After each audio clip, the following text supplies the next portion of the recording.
Good evening, people. Hi to Glenn straight away. Right, okay, so I've caused a bit of confusion tonight because obviously this was scheduled for, was it Friday or last night, and then something came up that's rescheduled to tonight. I advertised it as starting at kind of like 8:30, and then my guest hasn't got so much time, so now I've moved it to 8 o'clock in the last hour or two. So hence, we've probably got about two people on right now. Okay, the first thing I need to know is that you can hear me okay, because I just want to check this microphone adjustment I've just done. Oh, fantastic. Okay, Glenn, that's great. Okay, so let me just see who we've got in now. Just bear me 1 second. One.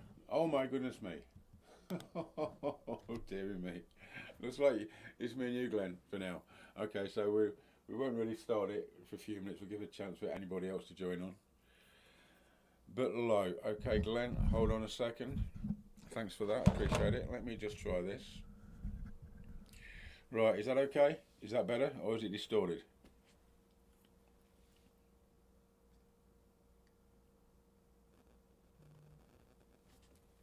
Oh, bit low on the sound still. Okay, let me try this.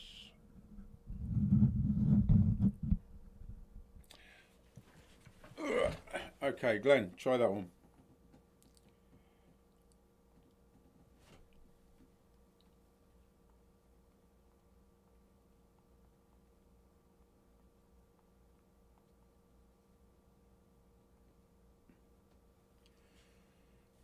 Brilliant. Okay, I've got this cheap. I normally use the Rode mic, but I've got this other one rigged up to this USB thing. Rigged up tonight. I've got the Rode up there, but you know. Okay, so Glenn, have you been on before? I don't want to appear disrespectful, but there's more than one Glenn. Just put in my earphones. Okay, so let me see how many we've got now, Glenn. Tonight's a bit of a just you. It's just you, buddy. Oh my goodness. I don't know if to come back in half an hour. Um, do you know what? Shall we put a note in the comments for the show to start in 15 minutes? Do you think, rather than me and you just sitting here, just hanging out? What do you think, Glenn? Give chance for the people to come on. What about you? Yeah, but it's just you. And if you've got something to share, Glenn, or something to say, does only mean you're going to hear it. Hold on. Let me take a look. Let's have a little look here. Yeah, just you, Glenn. Still, just me and you. I guess people have got confused with the. Oh, Athena. Hi, sweetheart. Fantastic. Okay, now we've got two. Hi, Athena. So I advertised it at a different time. They had to change it, and then my guest is going to be on at 8 o'clock because he's got to go off earlier than what I anticipated. So I've had to move it to 8 o'clock in the last hour and a half. So that's kind of maybe confused people, Athena. So there's George as well. Fantastic. Okay, now we've got three. So there's you, Athena. There's Glenn. He's in Ohio, and there's George. George, yeah, I see that. I see that. Fantastic. Right, just tell me, because I know Glenn's got his headphones on. Is the sound okay to you guys? George, WTF? What about that, George? Oh, you've been here. Well, you ain't just showing up now, George. Okay, so in case YouTube's lying to me, anybody that's on here right now, because it said there's only one, just put your name in the comments for me so we can see exactly how many we've got before we start properly. Because I hate people to miss the start of the show. I know Athena, you're here. George, okay, Athena, thank you for that. Glenn, anybody else? Athena, George, and Glenn. Have we got a fourth? do we get Do we get a number four? Maybe not. Okay. So guys, we're just gonna have to just tit-ass around for 10 minutes. Okay. Introduce yourselves to. Hold on a second. Hey, now that's not a name I could, J K J Cats. Is that it? J Cats. Is that how you want me to call you? J-Cats? We're not started yet. We're just trying to get some people on. He still says one watching. Okay, that's obviously a lie. Let me refresh this. 4 watching. Okay, so now we've got 4. Jude. Okay, that's better. Okay, so there's 4 of us, and I was just explaining that I've had to move the time at the last minute from 8:30 to 8 o'clock because my guest has got to go earlier than I anticipated. So that's kind of through a few people, I guess. We've only got 4 people on right now. Tonight, Athena, you coming on later tonight?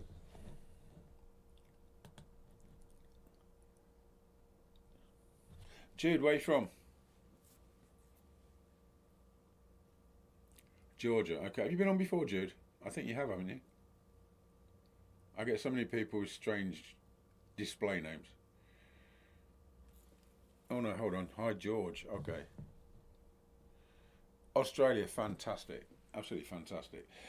Are you in that Australian group on Facebook that I posted in? Brilliant. Okay, what time is it there now?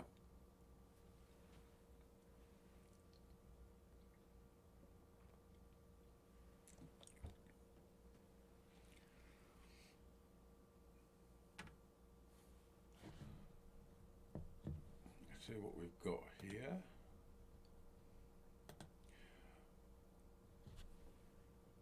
Okay, we've still got 4 people. Okay, do you know what, guys? Let's give it another 5 minutes and then we'll just stop.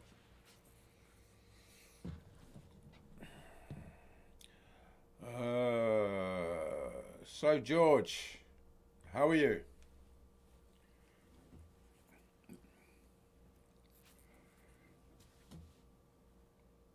Yeah, I know you did, George. I appreciate that. Anyway, George, getting back to our last show, you know the train clip I was going to find? I haven't. And do you know, I don't know if it's worth it because I was on my way to the Oxford Saloon the other day with Paddy to meet the owners, and we went this way and we passed a train track, a proper live train track, as opposed to the one that's now discontinued behind. So I'm figuring that maybe the recordings that I didn't put out were just basically a regular train at 2:30 in the morning. Yeah, George. Actually, sorry, I'm not being ignorant. Yeah, I did get that email. I did. Yes. So anyway, tonight, guys, we're going to be talking mostly about the Tuttle Mansion. Absolutely incredible place. The production company that I'm working with for the TV stuff that's going out that we begin starting in the summer, at the beginning of the summer, I'm trying to get the Tuttle pulled into that as well as the Oxford now. So they've asked for details on both. It's a big deal.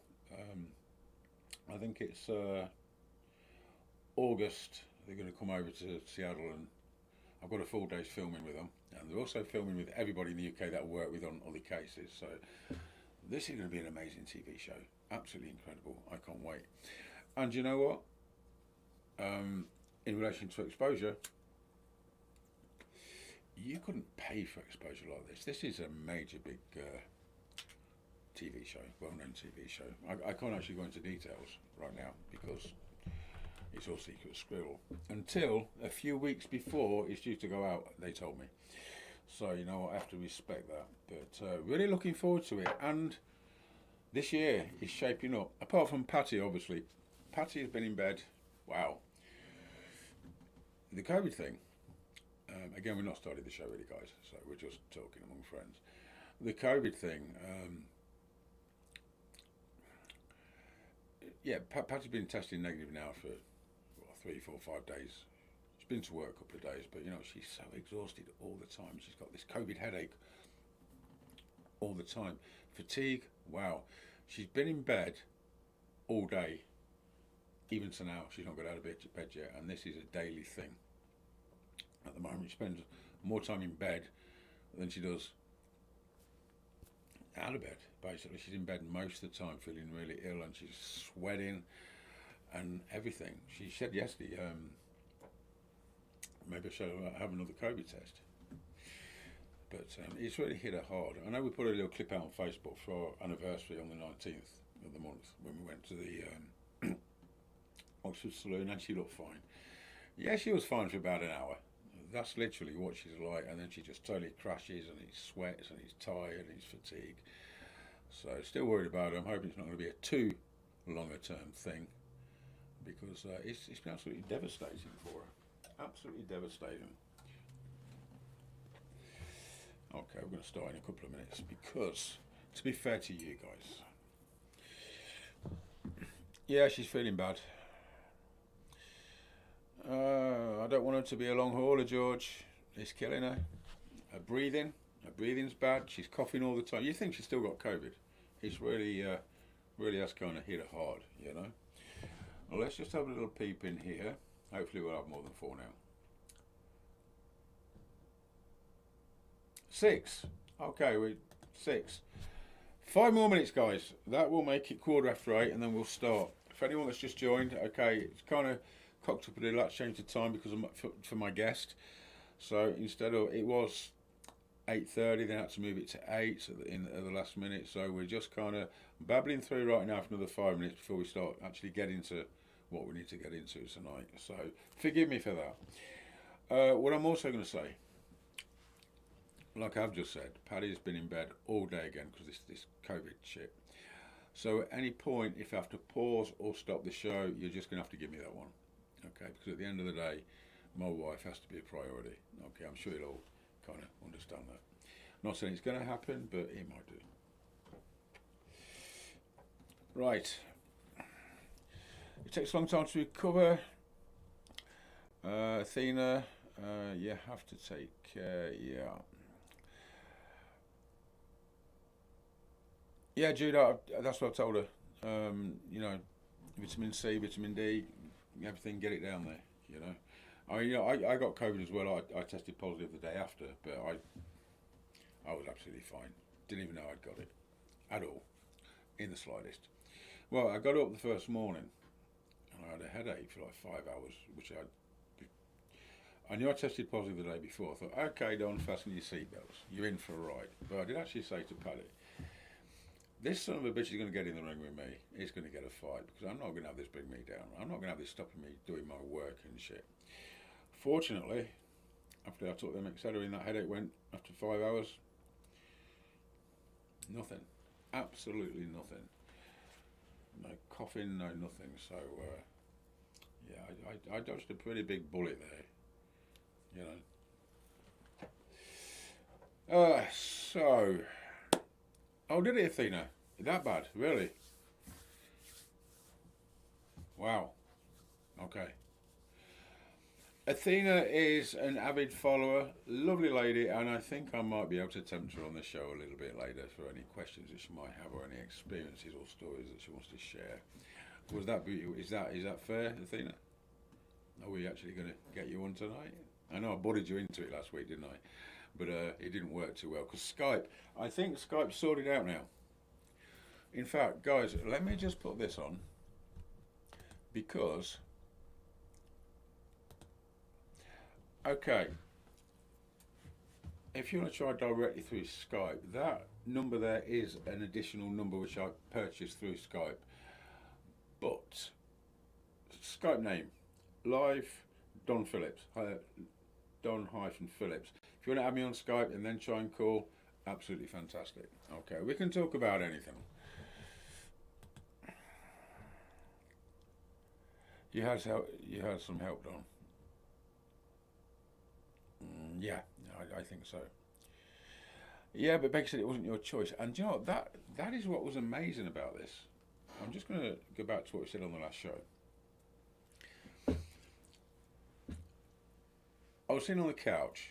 I tested positive. I had a headache. Took an Excedrin, fine. And then I got these 3 kind of little mini blasts. And I looked at Paddy and said, don't know what that was about. I left it at that. And then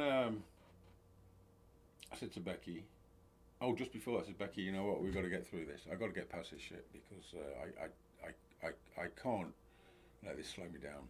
You know, really. And she says, what was it she said? She said something like, I can't remember what she said, but basically she said it'd be all right. Then I got these 3 little blasts, and I don't know if it was that or not. Well, I kind of do. Then I was absolutely perfect all the way through, testing positive for 12 days.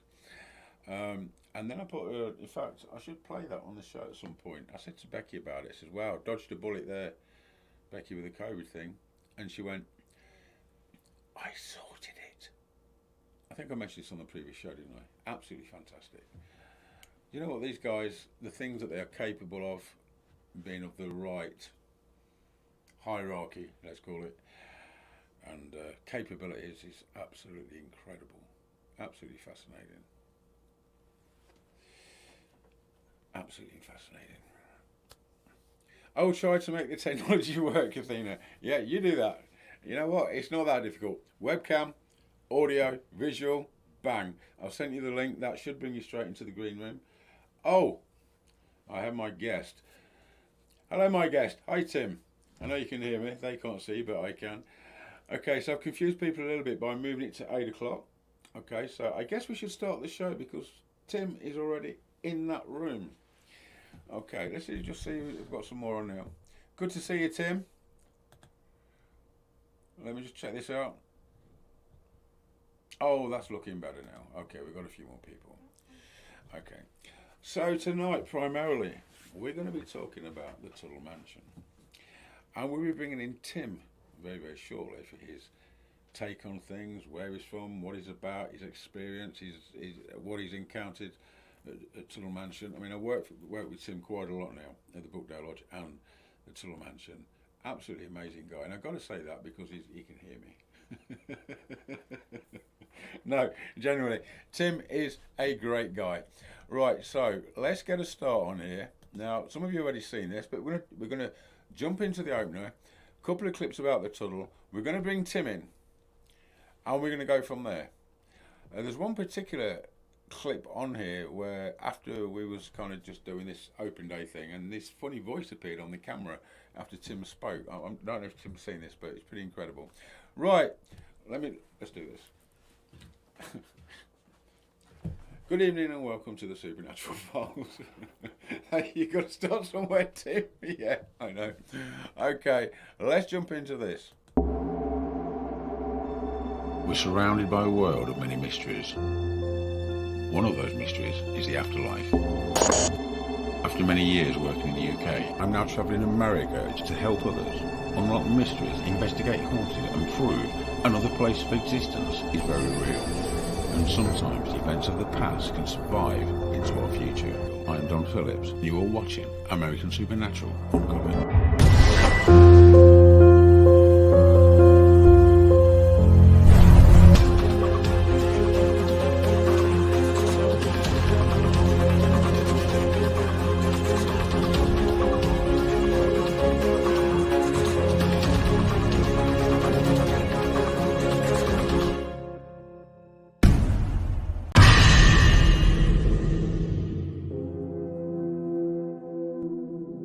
Tonight, American Supernatural Uncovered heads to Watsonville, California to investigate multiple witness accounts of paranormal activity at the historical Tuttle Mansion. Apparitions, voices, childlike whispers, all shared with a darker checkered past of murder, suicide, and rage. Once the childhood home of sisters Kathy and Jennifer Oliver West, now Kathy and Jennifer want answers and have called in Don and his team to discover just what's going on here at Tuttle Mansion.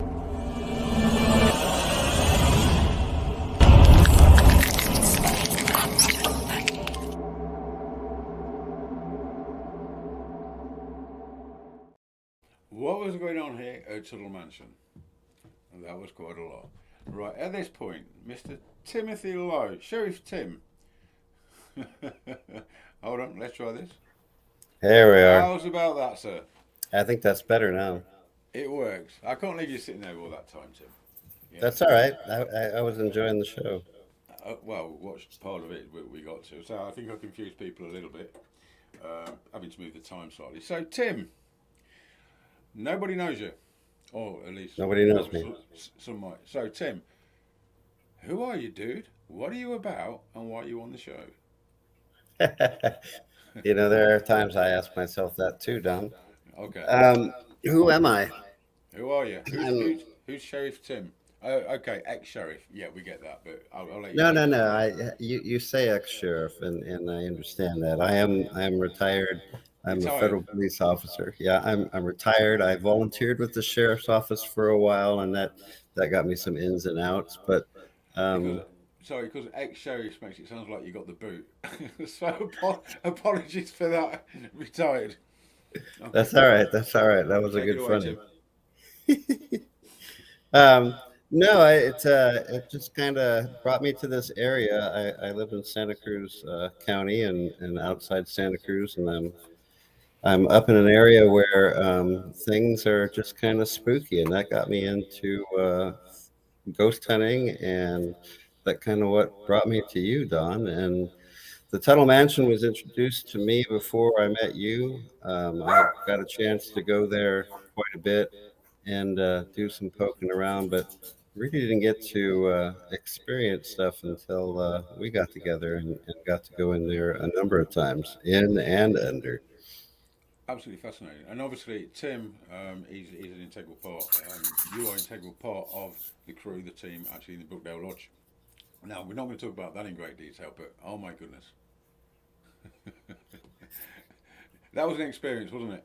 It was a great experience. I tell you what, I have never had stuff like that happen before until we went to the Brookdale, and so How long you that how was many something how else. and how long you been investigating? And how many times you been to the Brookdale? I had never been to the Brookdale Oh, you until never been recently. before? I didn't know that. No, I had never been, so I was really looking forward to that, and to get to spend a week there and crawl in and under and all around, and like I said, experience stuff with you that was just off the hook. So You had quite an introduction to me, the way I work, and Becky as well, didn't yeah, no, that was something else. you? Yeah. And do you know what? It doesn't matter. People watch the videos and everything, unless you actually work with me in an environment. It's really something. I mean, that night it was totally. Well, I mean, what happened? I'm going to get away Yeah, from the the spoilers first a night bit. was.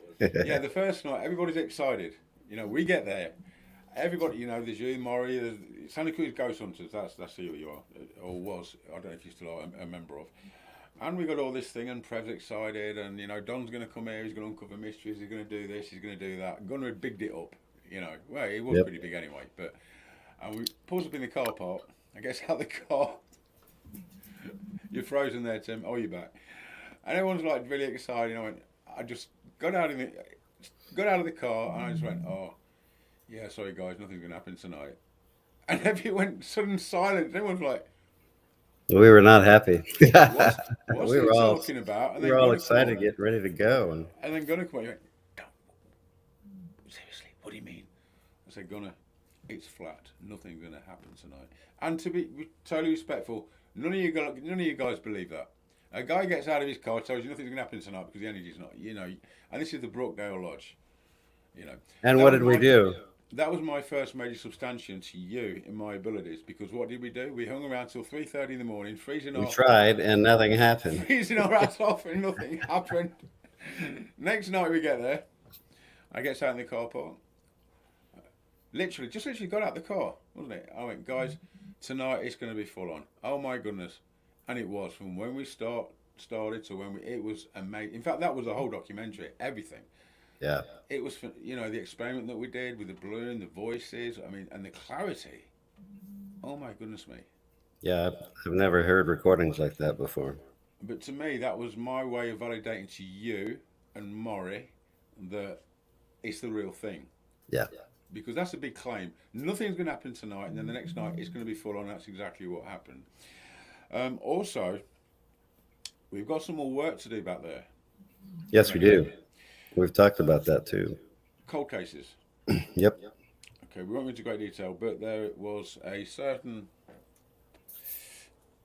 victim that contacted me.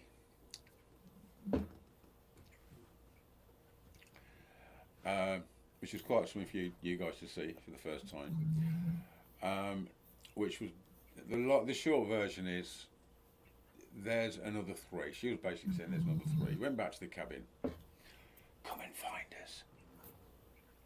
And I promised them that I would go back and see if I could find them. Didn't I? So yeah, we're working a cold case, and then we've also got to check out the railway, which is a whole new, different kind of thing. But you know, Yeah, we got to go back to the flower. Yes, that's what I'm talking about. I mean, that is a Hmm. whole new story. You were amazing, that wasn't it that night? Incredible. So, As soon as we linked up on that one, I knew exactly where you were talking about. So yeah. So anyway, very briefly, what happened was yeah, I was working 12-hour security shifts at the time, a little while ago, and I got my recorder, and so I'm talking to the guys, and one of them was talking about, sort of people missing Santa Cruz, etc., etc. And one of them says, I need to go, I need to find a train line that goes over the valley thing like a bridge, and near it there's something purple. So I rang you up, didn't I, Tim? I said, can you do me a yeah, favour? Is there any train lines near there? You went, well, yeah. I said, is it possible you could go down there and just have a look, see if there's anything purple? So you drove down, came back, got you on video. Wow. It was exactly as they said, and the something purple was a great big thing at the side of the track, wasn't it? yeah. Well, we had to find the trestle first, The the trestle, yeah, we bridge. had to find that first, but it was exactly as what they said. Now, we were led to Right. believe that there is a missing victim in that vicinity. Yep. So, based on that information, that's one of the things that we've got to touch on when I get back. Right. So, we've got a lot of work to do. When I do come back to Santa Cruz, Tim, it will be literally solely for that purpose. Because, you know I'm what? ready. I promised them.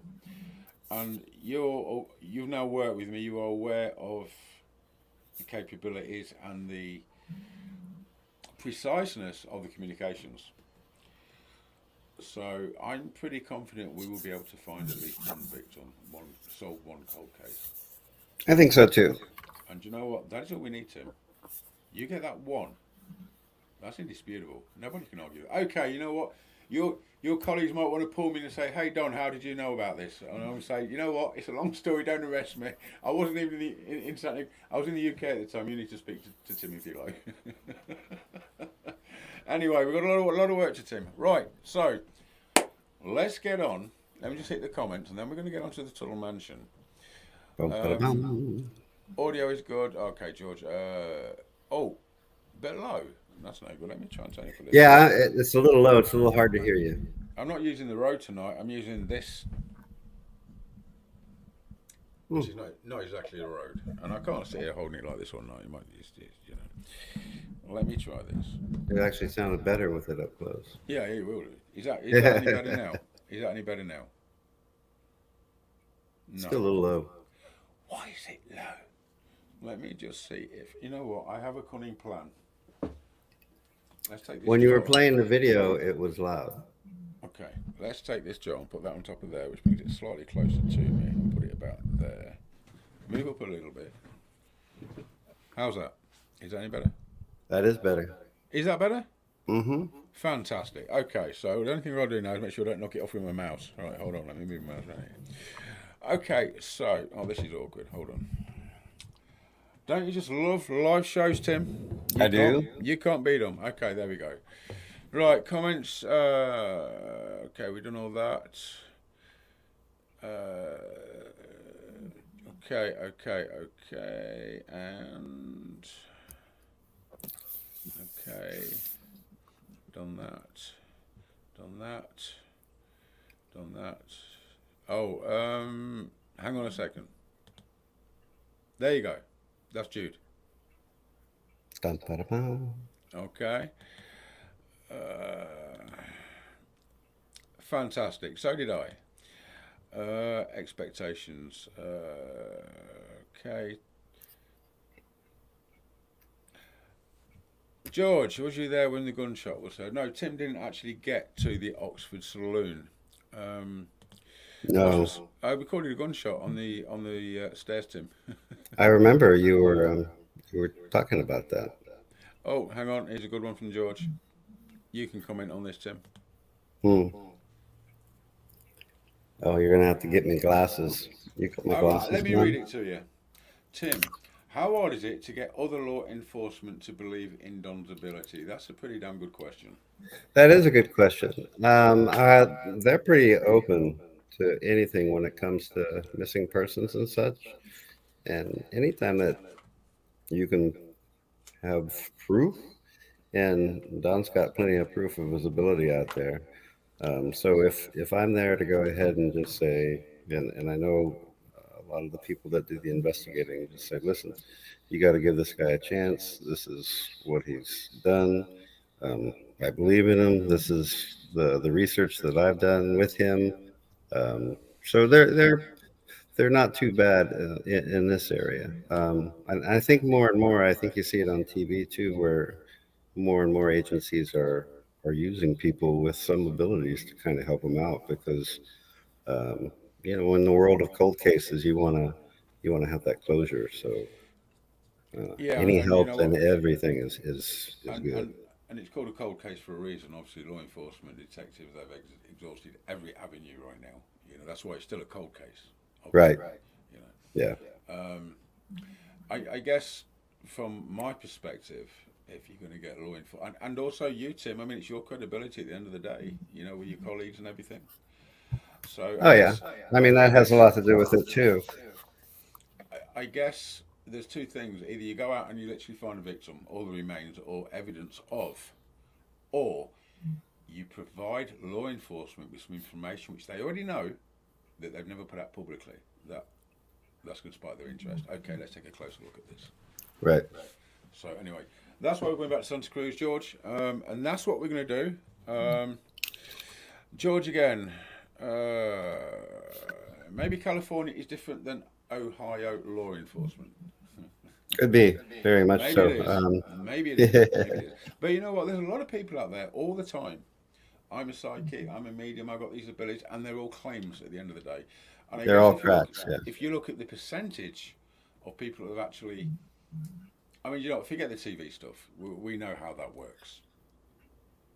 No, You what can. I'm saying is, as far as what I've seen on the news and stuff, where agencies have used people that have talents, but more often than not, like what you're saying, Don, is people are out there to either get their 2 minutes of fame or make a buck. Well, Um, that's it.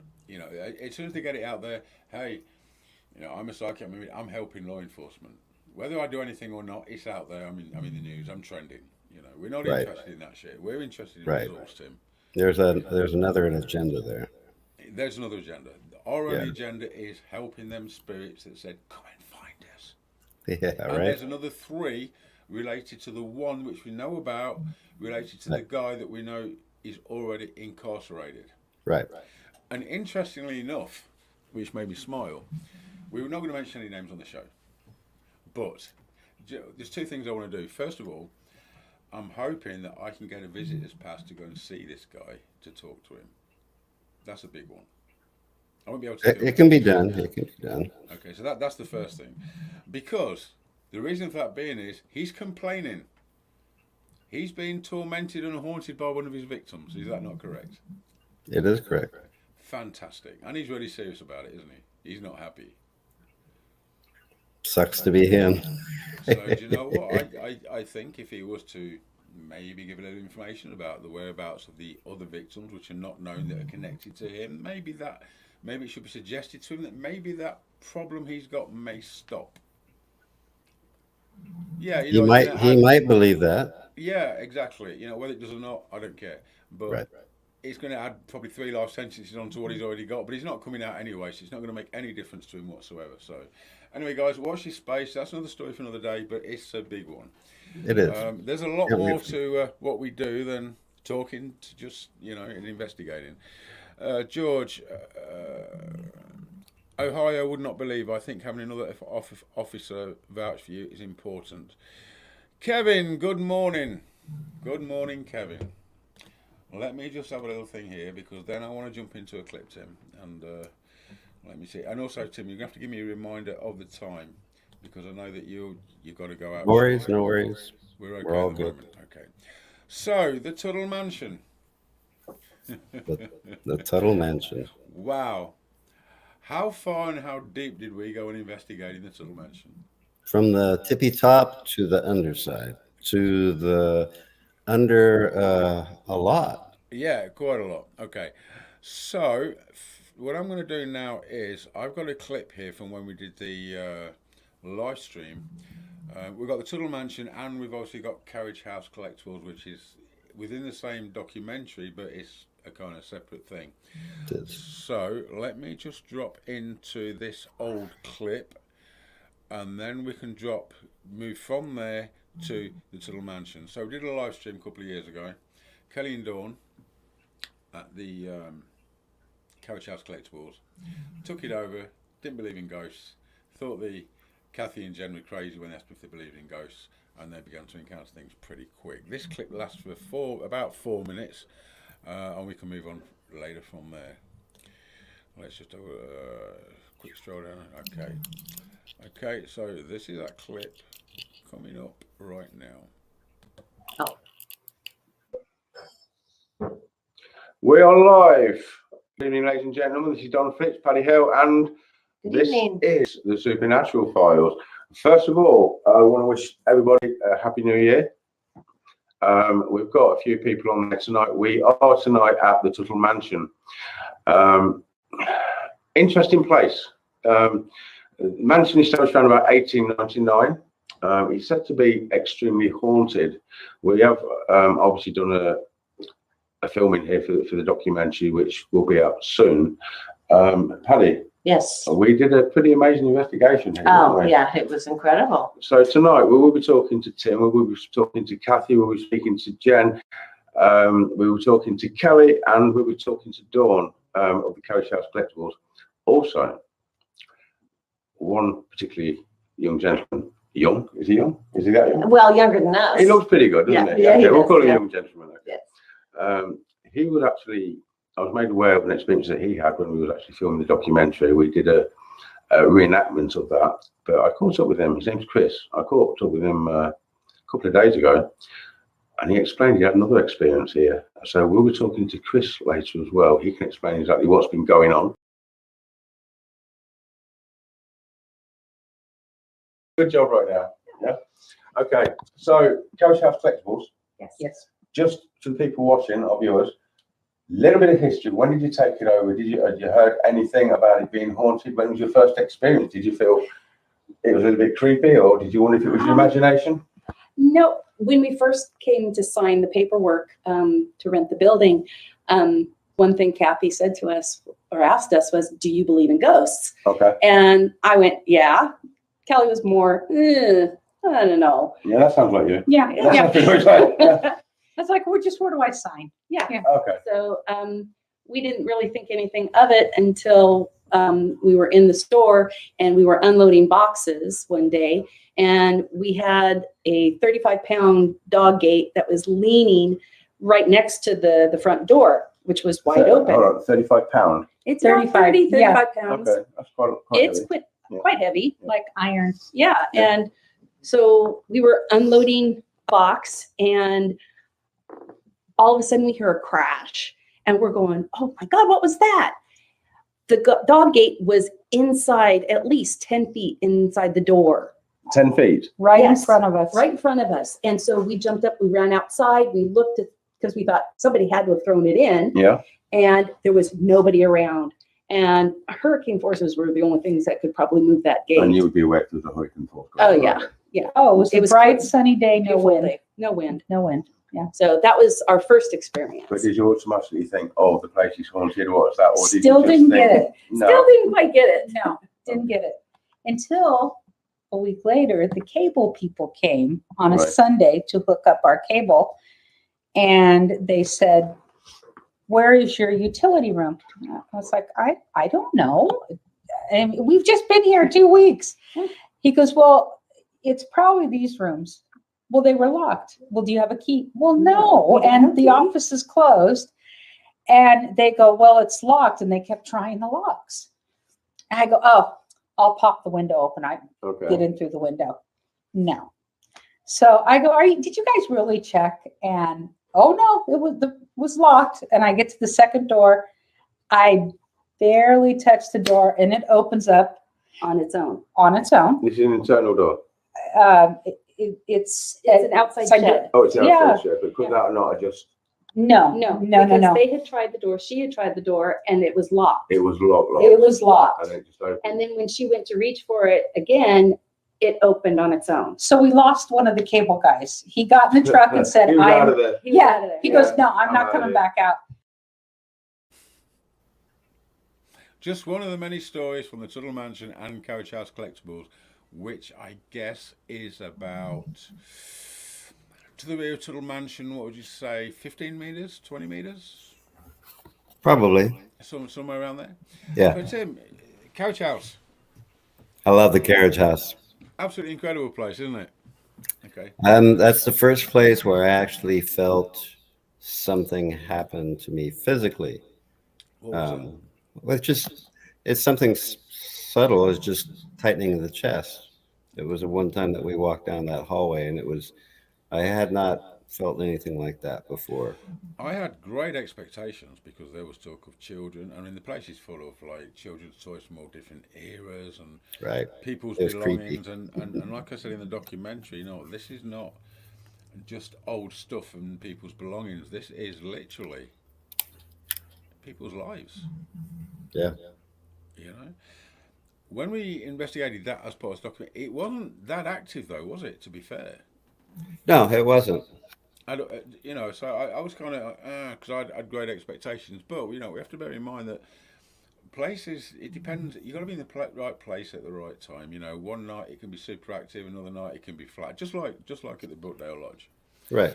Nevertheless, Kelly, Dawn, absolutely amazing people. They are fun. The place, we did get a couple of bits, you know, which is in the documentary, but you know, really, really interesting how it's connected, and also between the carriage house and the Tuttle Mansion, there was said to be an old well where somebody fell down there and died or something, wasn't there? Yep. That's why we needed to go ahead and look underground. But we came across something far more than that, didn't we, in the car park of Tuttle Mansion? Yep. So when I arrived at the Tuttle Mansion, the first time I arrived, I got out of the car. I took 3 or 4 steps. I said to Patty, wow, there's a load of them here. They're whipping. I just felt this energy. I was surrounded by spirit people, absolutely surrounded. And there's a grate that leads to the Basement. air grate thing that goes underneath, doesn't it? Leads down there. Later on, we got some voices from there, which I'm going to go into later. But I tracked this energy to a specific part in the car park, which was later, when taking recordings underneath the mansion, it was suggestive that these people / children were play victims, and there was a pit of human remains in the car park. So I'd identified this area, which is in the documentary, prior to anything happening. Anything. And we wanted to dig deep on this. So Kathy and Jen arranged for a professional ground scanning radar team Yep. to drive 120 miles Yep. to come and scan this particular part of the car park that I'd identified. And there was kind of a hole there that they kept filling in, didn't they? Yep. They kept on sinking. Periodically. Mm-hmm. This is where I was getting this energy from. Wow. They had, this is in the documentary. I'm not playing all the clips from the documentary because I'm not that generous. And we've got to save the best stuff till last, obviously. So they got 2 $50,000 machines, different makes, different models, using different firmware. Yep. Every single, and they're walking up and down. And they're quite happy.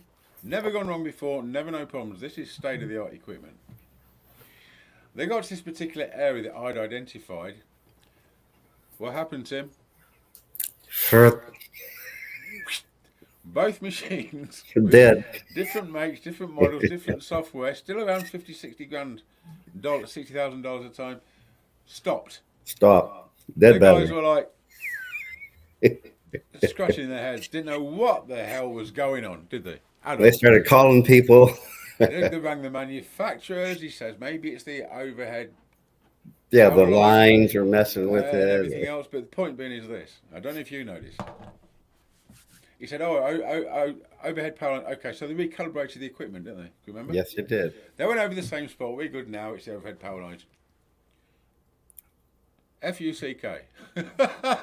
Both machines cut out exactly over that area I'd identified, which was related to me by the communications with the guys underneath the mansion, which I'll show a bit of footage in a minute, that there was a bit of human remains. And again, this is the energy I felt when I first arrived there. They didn't know what the hell was going on, did they? They're scratching their heads, they're doing this, doing that. But the other thing that I thought was quite important is I looked up at these overhead power lines. Tim, there was anything but overhead. No, I mean, There was nowhere near overhead. They was like about, 20 feet over that direction. Right. And they ran parallel. Now, this is the interesting thing. With them running parallel, if it was the overhead power lines, then it doesn't matter what stretch they would have done. They should have just run out at any point along that line. Right. But they didn't.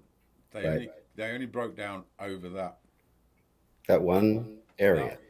One area. So right. That was fascinating. So let's see what I've got here. Hang on, let me see what I've got here. Equipment failure. Shall we play that little clip? It only lasts for 58 seconds. All right. So the guys were just out here in the parking lot, and one started to get an image, and then it shut down. So they brought the other machine over here to get started, and it stopped recording also. So right now they're trying to reboot both machines to see if maybe we can find out what's going on here. What area was that in, where it just shut down, both machines? Right where we're standing? Just here? Yeah. Right over there. Is this where that hole was? Yes. It is? Yes. Okay, so this is where I thought there might be something, this is one of the reasons the guys are out. Okay, that's interesting. So I'm restarting it again. Is that unusual for your machines to shut down? They never shut they're down. brand new. Yeah, We probably got them maybe 6-7 months ago. Yeah. And they never shut down yet? Brand new machines, 2 different brands, 2 different types of software. So that's So one would be unusual, it's just- 2 would be impossible. Is that what we're saying? Oh, absolutely. Okay. So, but this one's up and running.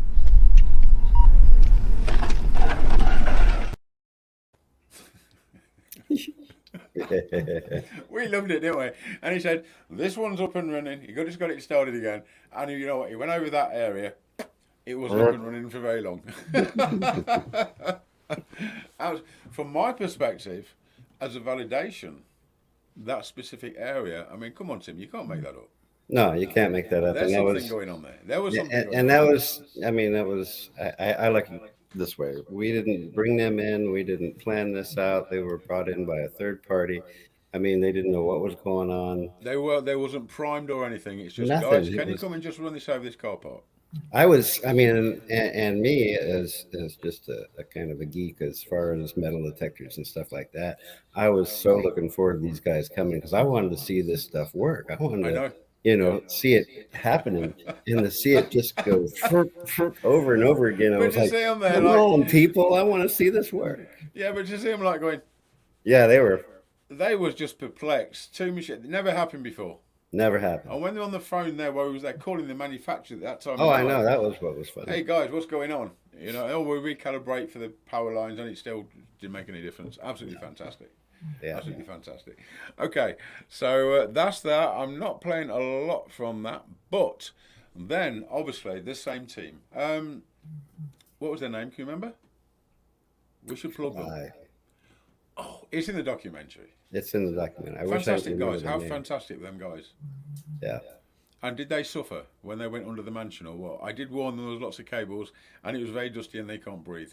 Now They did a great job underneath there. I mean, given the Oh, space. you know, they did a fantastic job. But the other part of this, underneath Tuttle Mansion, was something that resembled, just saying resembled, a crypt, a big, oblong, rectangular, concrete thing about Just a concrete slab. Just a 6 foot, 7 foot in Yeah. diameter, maybe. Yeah.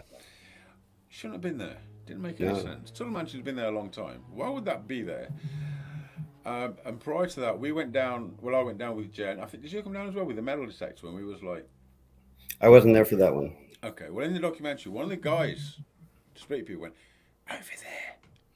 Now, typically, over there could mean anything. You know, they're not very specific sometimes. They just assume you know where they're over there. So, oh, and the bones. We found bones. Not with the metal detector. Yep. It's not that good. We found bones. Now, Jen was going to send them off to see if they was human or not. But she's not actually got back to me on that. I need to chase her up, I think, because that's quite important. That is important. Anyway, these guys, we got cables hanging down on this concrete thing. We didn't know what that was about. So we sent them under there as well, didn't we? Let's load But their that one up skanky now. equipment, they did. Let's load that one up now. All right. Yeah, it's a hard reflection. Yeah.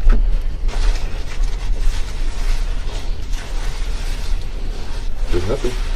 Okay, keep going. There's something here.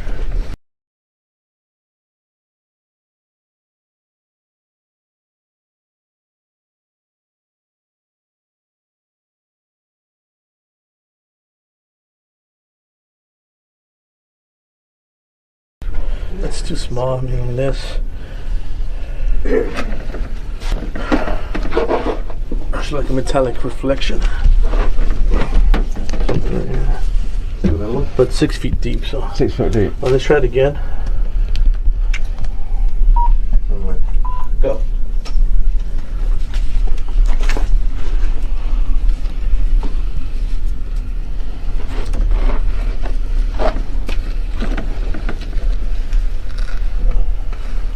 No, there it's clear. There's nothing. How deep are you going? 10 feet. 10 feet. It's a little bit naughty there. I didn't actually show them running the machine over the big concrete thing I just described. But then again, do you know what? That's going to be in the documentary. It But is.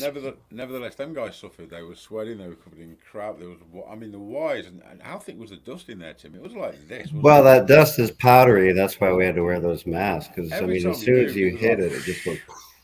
Yeah, I know. And all this stemmed from the communications that I was getting underneath the mansion.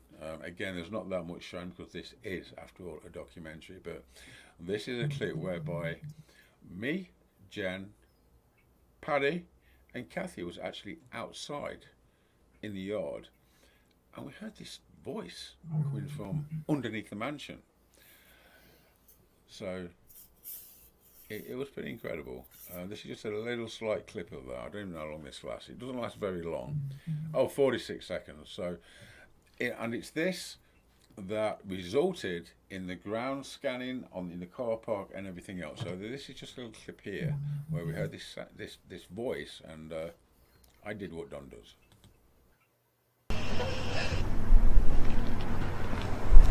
What's in there? Seriously? My phone did that. It's not doing anything. That was cool. What was that? I heard it. Yeah. Oh, I totally heard it, and then it sounded almost like voices. I heard that. I heard the voices. Okay, that was creepy. It shut me in. All right. Oh, it just shut me in. Okay.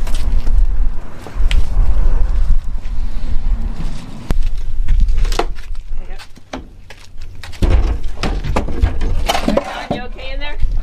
Yeah. All right. We'll be right out here if you need us. Okay.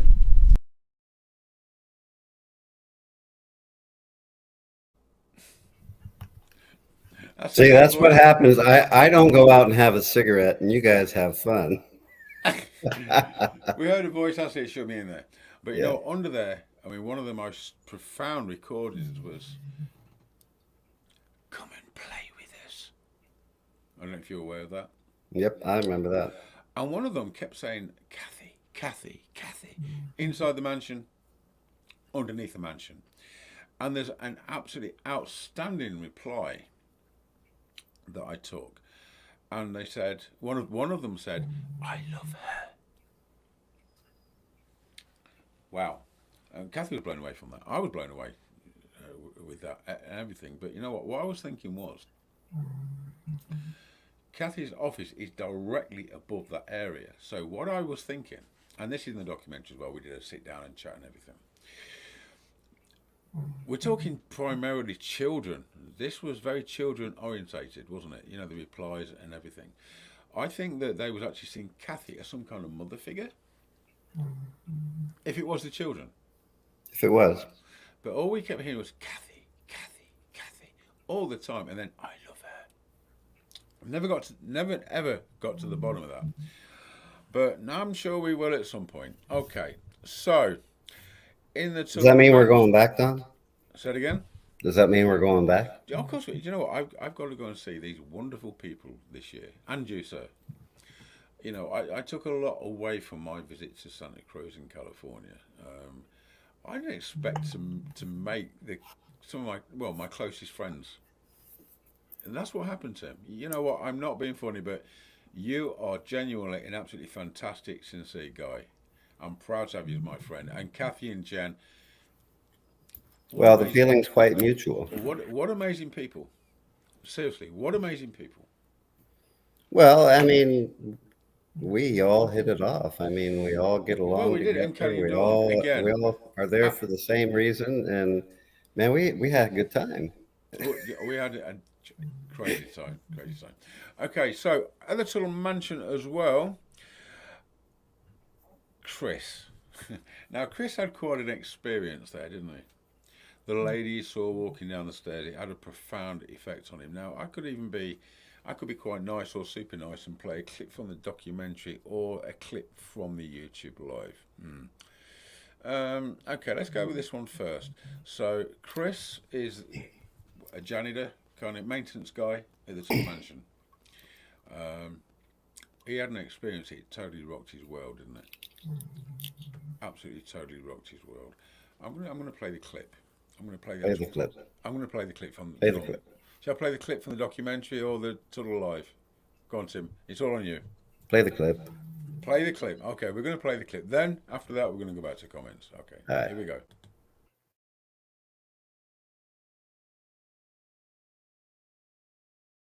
Had my music on, not very loud. What time is this? This was after, just after 9 p.m. So I was cleaning up the cabinet, thought it was footsteps coming down the stairwell.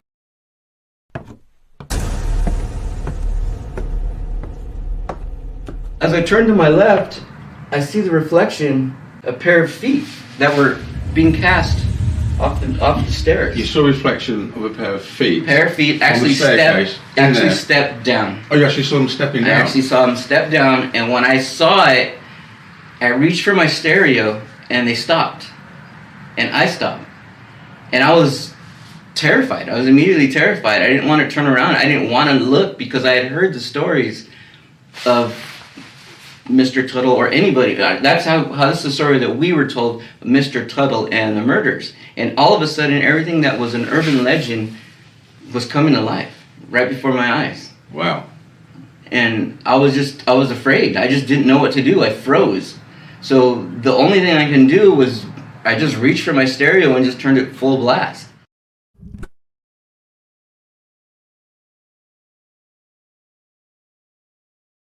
Had my music on, not very loud. What time is this? This was after, just after 9 p.m. So I was cleaning up the cabinet, thought it was footsteps coming down. And not me, Mike. That hit the keyboard and I started to play the clip all over again. Just in case you wonder what the hell's he doing.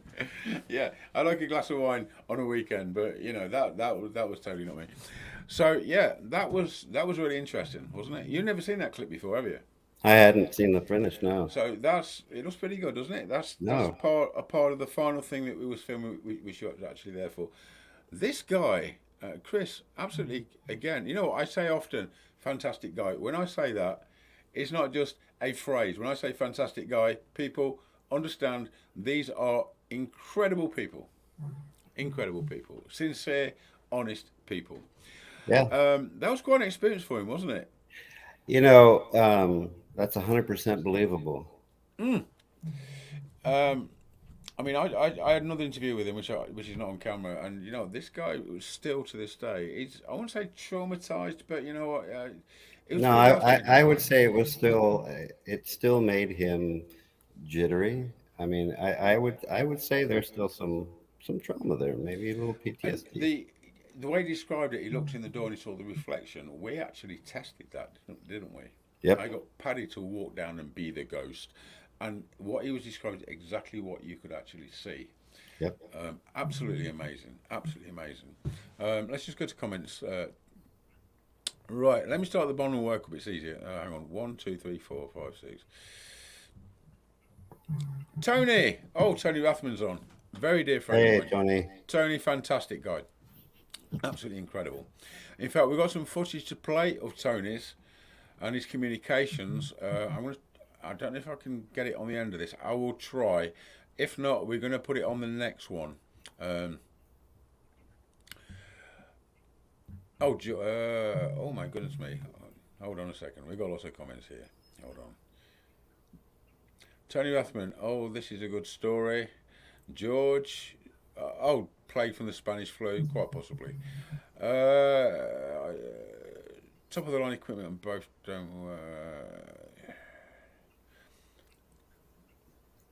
Bear with me, guys.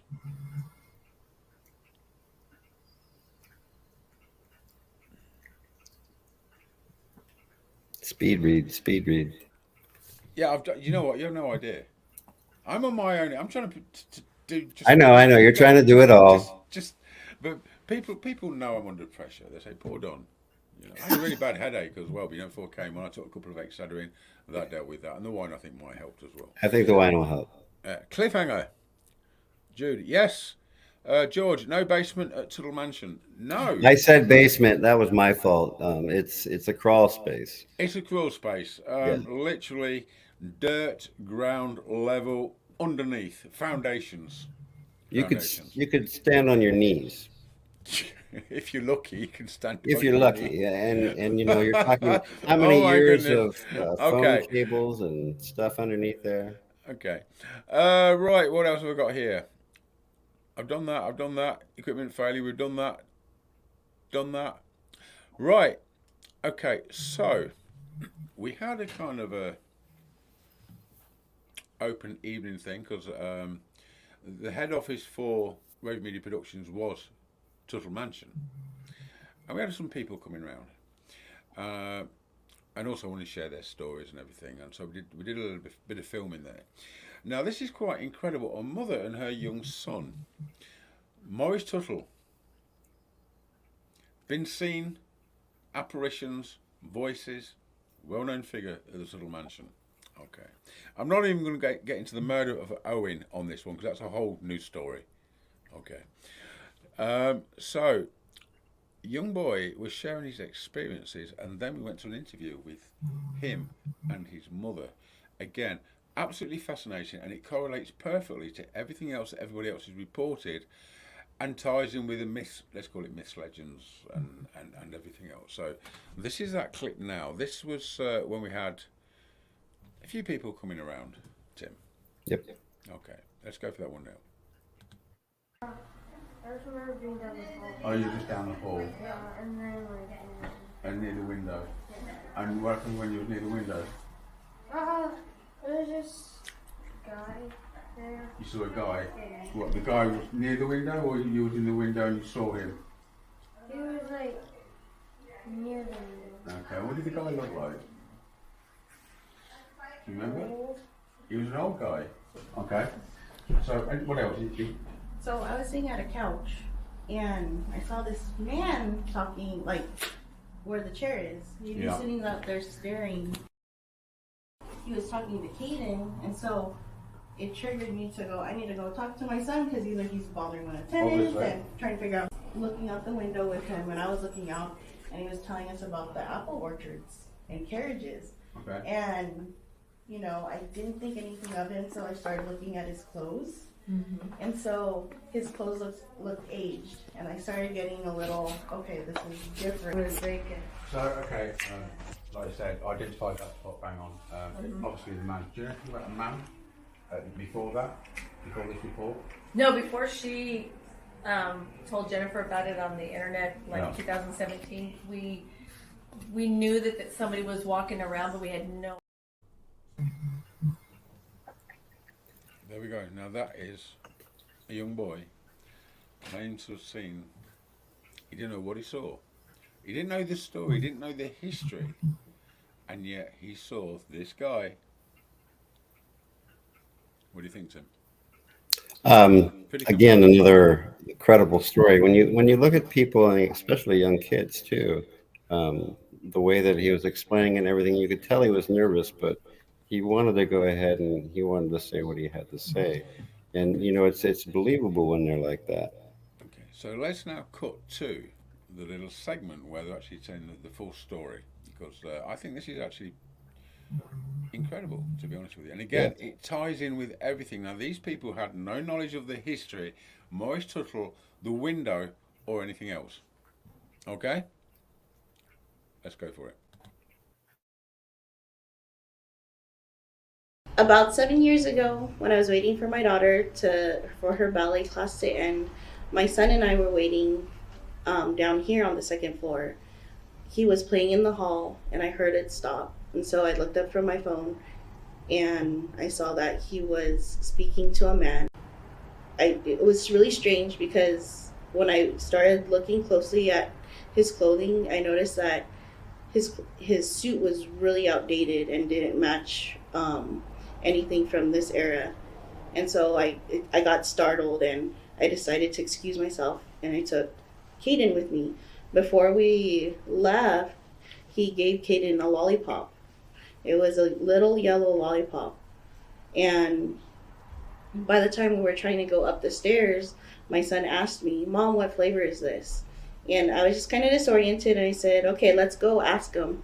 And we came back down and went to the corner room where he went into, and we heard the door slam. And when we got there, we noticed that it was vacant. It was like under construction, and he wasn't in there, and it was just totally strange. And Caden said, "Mom, I don't get it," because before he went in there, Caden said he saw a man at a desk, but there was no way there could be a man at the desk because it looked like it was under construction.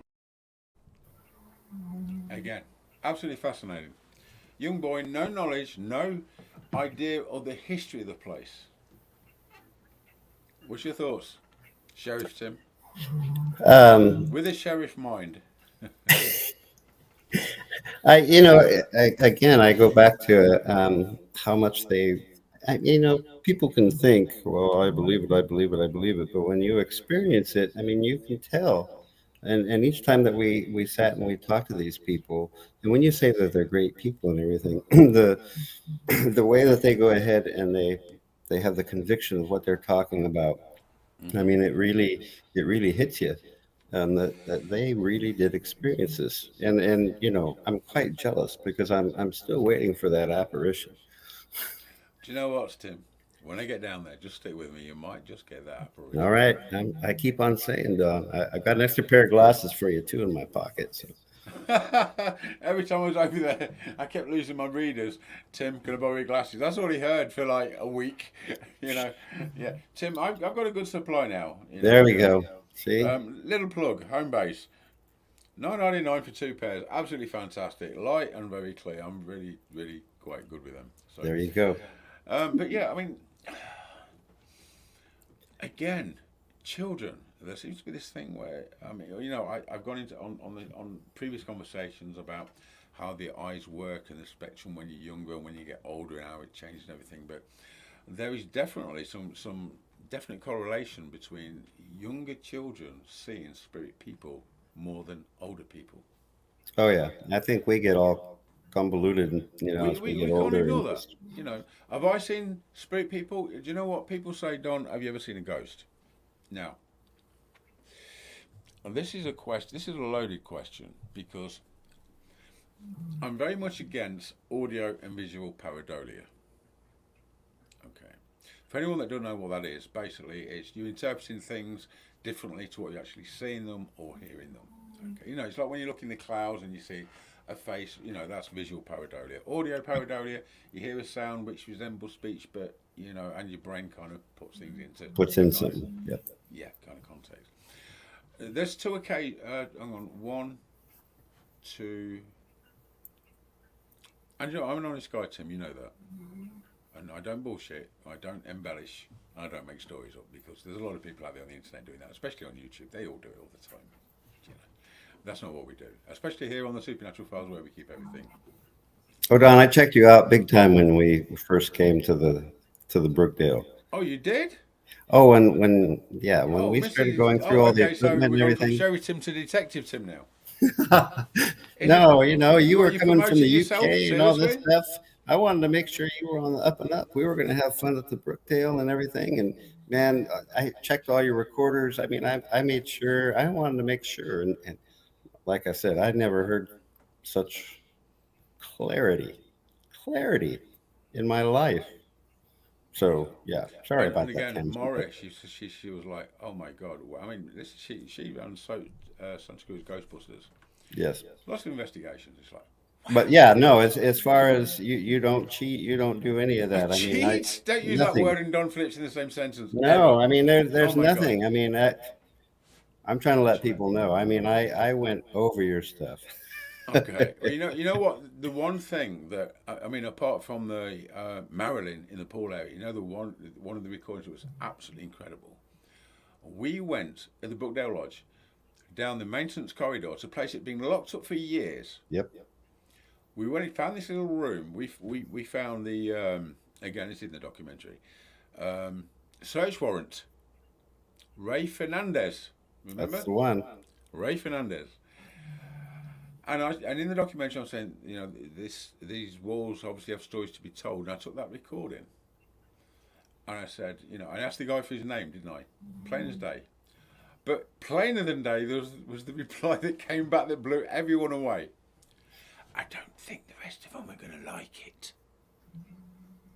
Crystal clear, concise, can only be described as speech. Nothing else but pure speech. Right. So, like I said in the documentary, did he mean that the rest of them won't like it because of... It must have been a recognised name. He didn't give us his name. Mm-mm. But, oh my goodness, do you know what?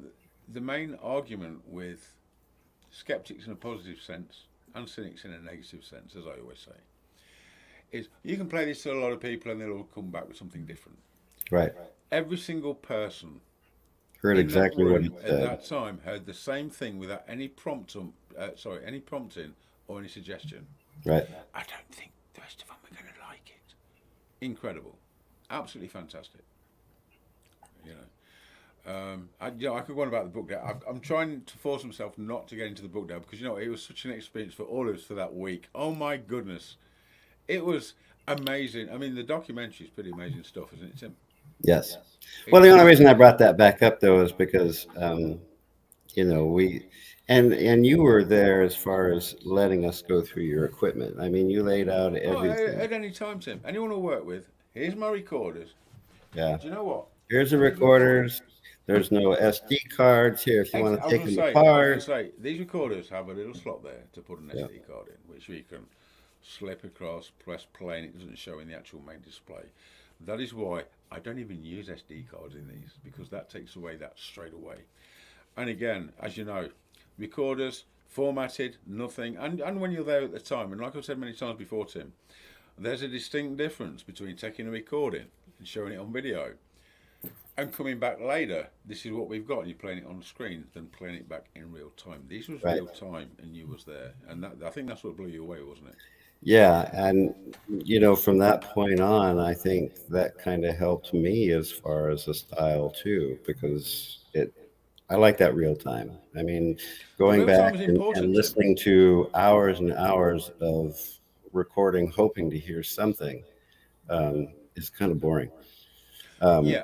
But when you do it real time, I mean, if you've got a hit or not a hit, and you could still go back and listen, but man, it's so much a better style. Sorry. Are you done that with that bottle there, Doug?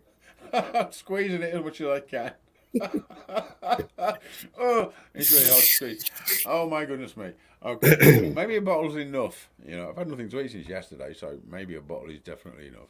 I always have do you know what? You may notice, Tim, I always have a bottle of wine when I'm doing the supernatural files. Well, sometimes it may be more apparent than others, but I'm just saying. The last one I did, I had a bottle and a half, and had nothing to eat for 24 hours. Oops. Okay. But you know what? We pulled more power to you. Yeah, we pulled it off. Excellent. It's only on a weekend. I have 1 or 2 bottles of wine. I'm not an alcoholic, guys. Every time people see me, I've got a smoke in one hand and a glass of wine in the other. Isn't they call that living? That's called living, my friend. That is called living. Let me jump into the comments here. George Right. asked about basements earlier. I saw it flash up, so I wanted to answer to George. But yeah, as far as basements in California, they're kind of few and far between. There we go. In Ohio, Yeah. the wine, most houses, older big houses, are basement. That's why I asked. Well, see, in California, we're all,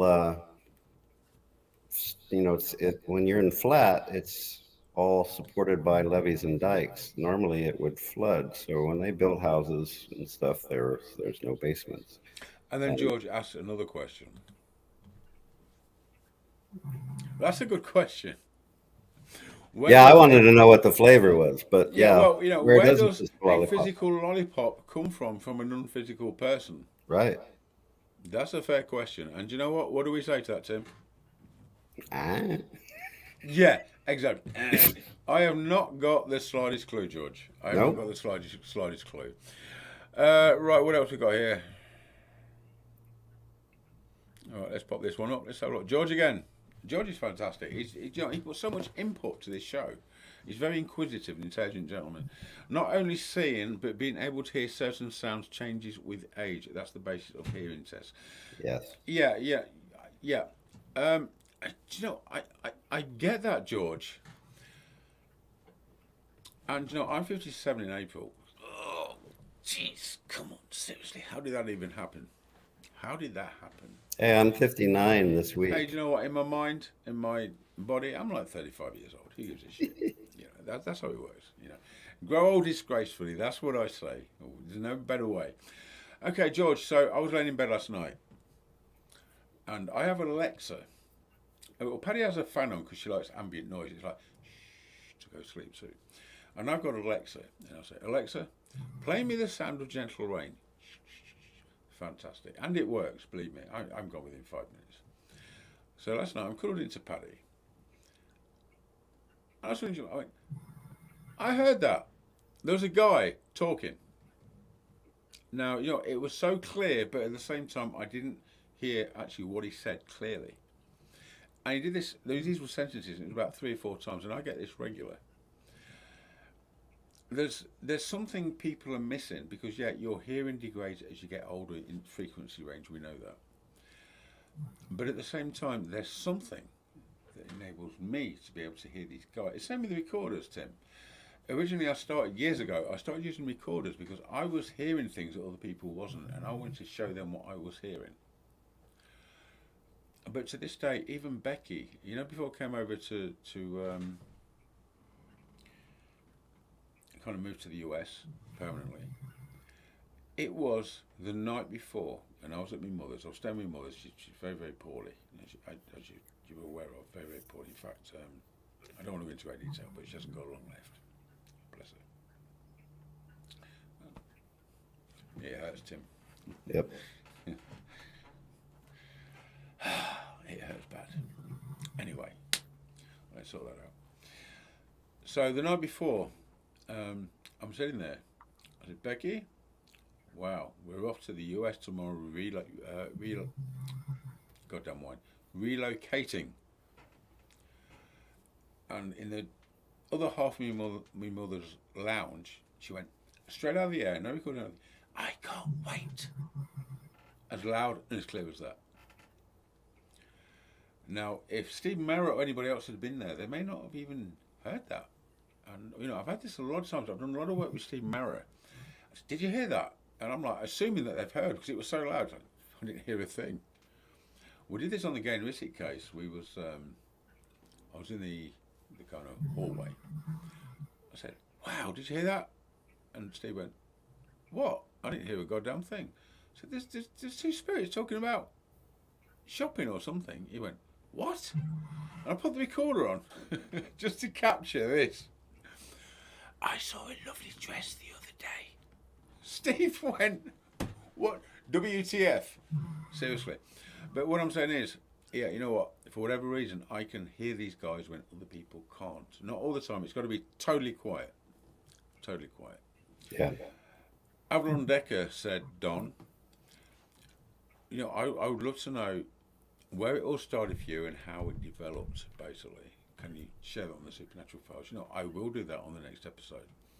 because it is quite an interesting, fascinating story. But there's definitely something going on.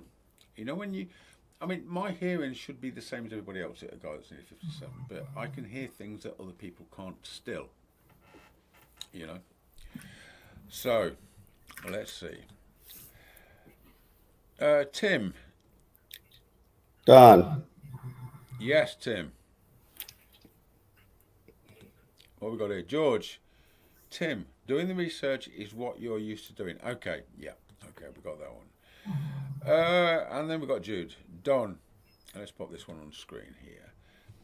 Don, how is it that your recordings have tone, etc., when the spirit people have no physical voice box for threat? Do you know what, Jude? That is the question. George put up a similar question on the Oxford Saloon when I played a clip straight into their CCTV. A guy went, and George said, how can they do a breath when they haven't got any lungs, or words to that effect? What I'm going to do, on the next Supernatural Files, I'm going to explain to detail how, why, and what enabled these guys to speak, make breaths, etc., etc., etc., when they haven't got a voice box, as you people say. That is a big one. It is quite in depth. It is really, really intriguing. And you know what? Nobody else, Tim, nobody else knows the answer to that question. Nobody in the whole world knows the answer to that question. No. But you know what? Here on the Supernatural Files, we do. So we'll be putting that out next week, so don't miss that. It's intriguing. And I'm sure there's a lot of other people with YouTube channels that want to steal that information. Again, George, what have we got? Yes, let's have a look. Yes, the hearing degrades, and maybe that's why younger people hear things just like vision degrades as you age. Yeah, totally, George. Totally, George. Within certain parameters. Okay, so let me just go to. Let's see what we've got left here. We've done. Oh, Tim. Don. After we did the whole thing at the Tuttle, you know, the open day and the little boy and his mom telling their story. I don't know if you've seen this clip. I think I might have sent you. I'm not sure. You got the video camera on, and you said, "Oh, something or other." I can't remember exactly what it was, but oh, you know what? But I only had it on photo or something. This amazing, incredible voice comes in, and basically says WTF. But not. He didn't say W2F, but that's my interpretation of it. Have you heard that clip? I have not. Have you not? Let's do it. It's an incredibly weird, strange sounding voice. But you know what? Let's just.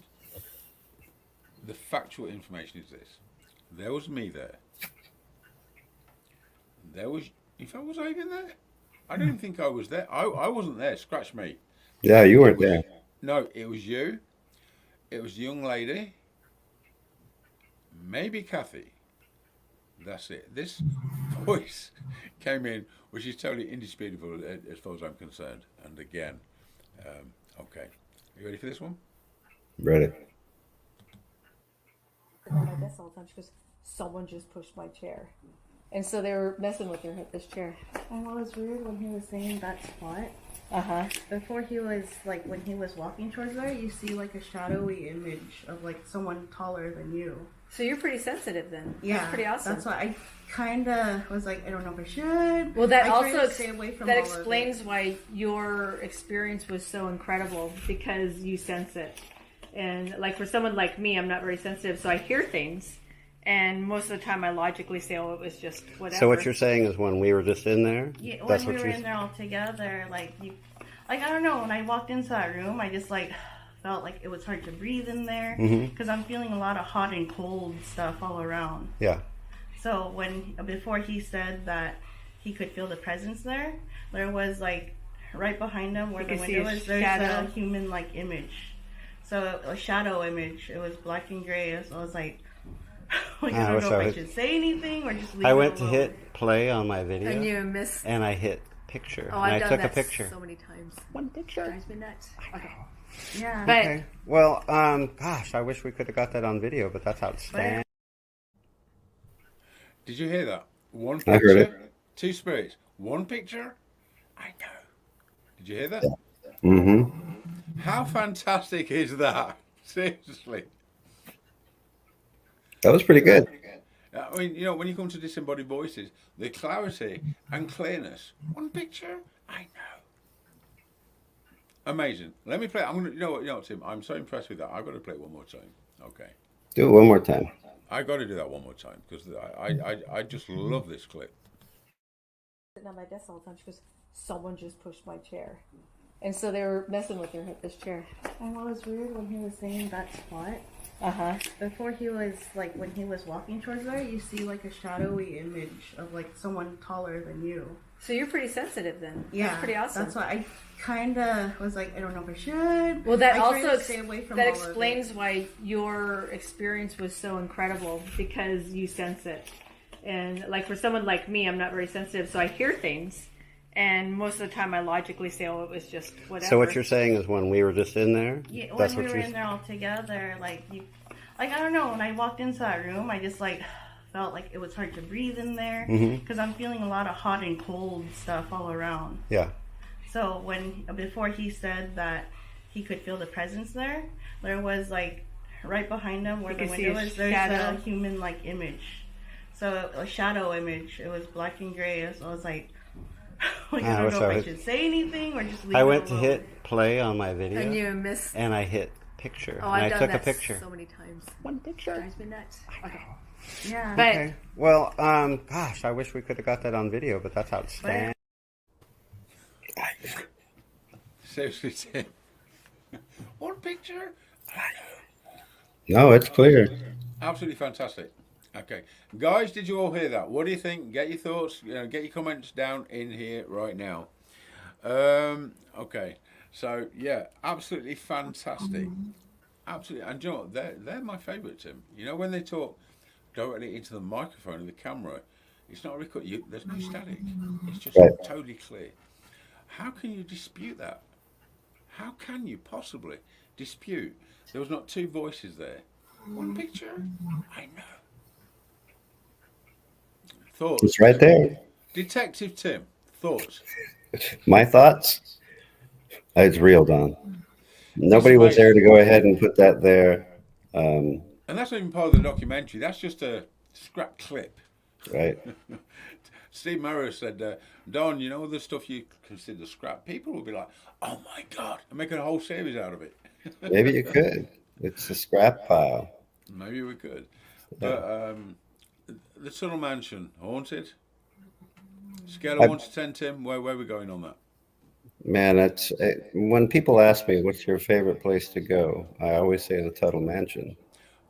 And you know, there's a lot more to be uncovered because regardless of when you go, what you capture, there is always going to be an optimum night.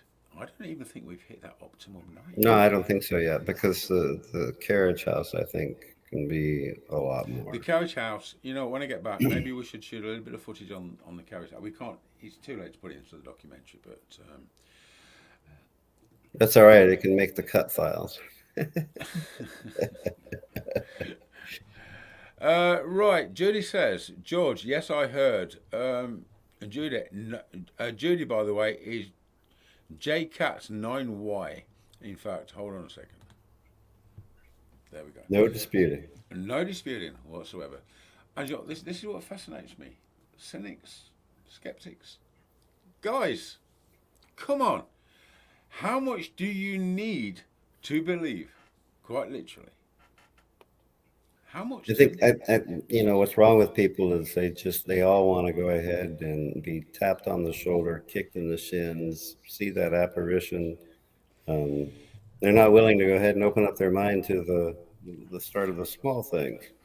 I did a Channel 4 in the UK, and they did a series called Man vs. Weird.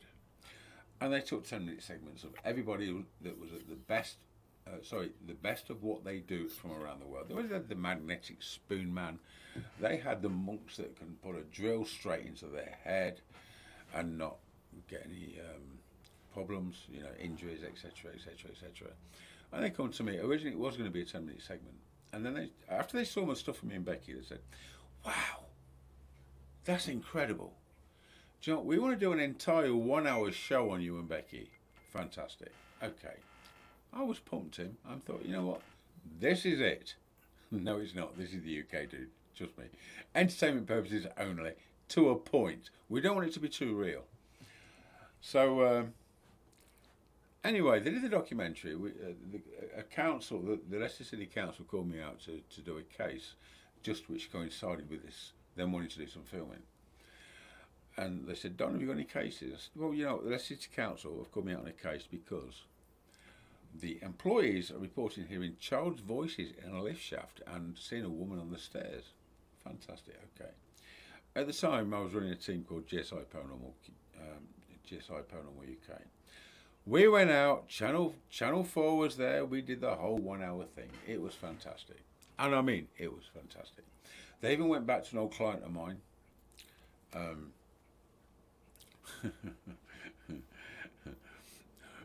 During the filming, I said, "Don, have you got any current cases?" I said, "Well, you know what, we could probably go and see Jodie. She's a client I've dealt with in the past, you know."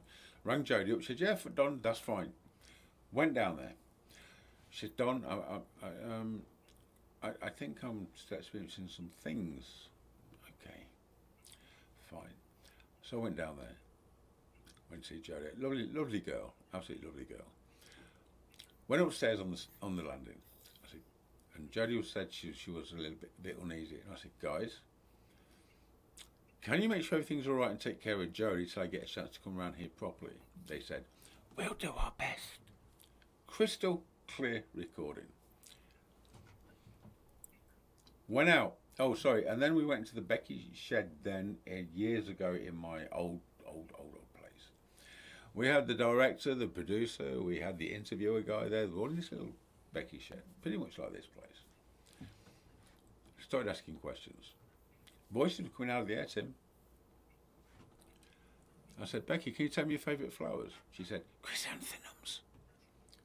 I didn't even play the recording back. The guy sitting there opposite interviewing me said,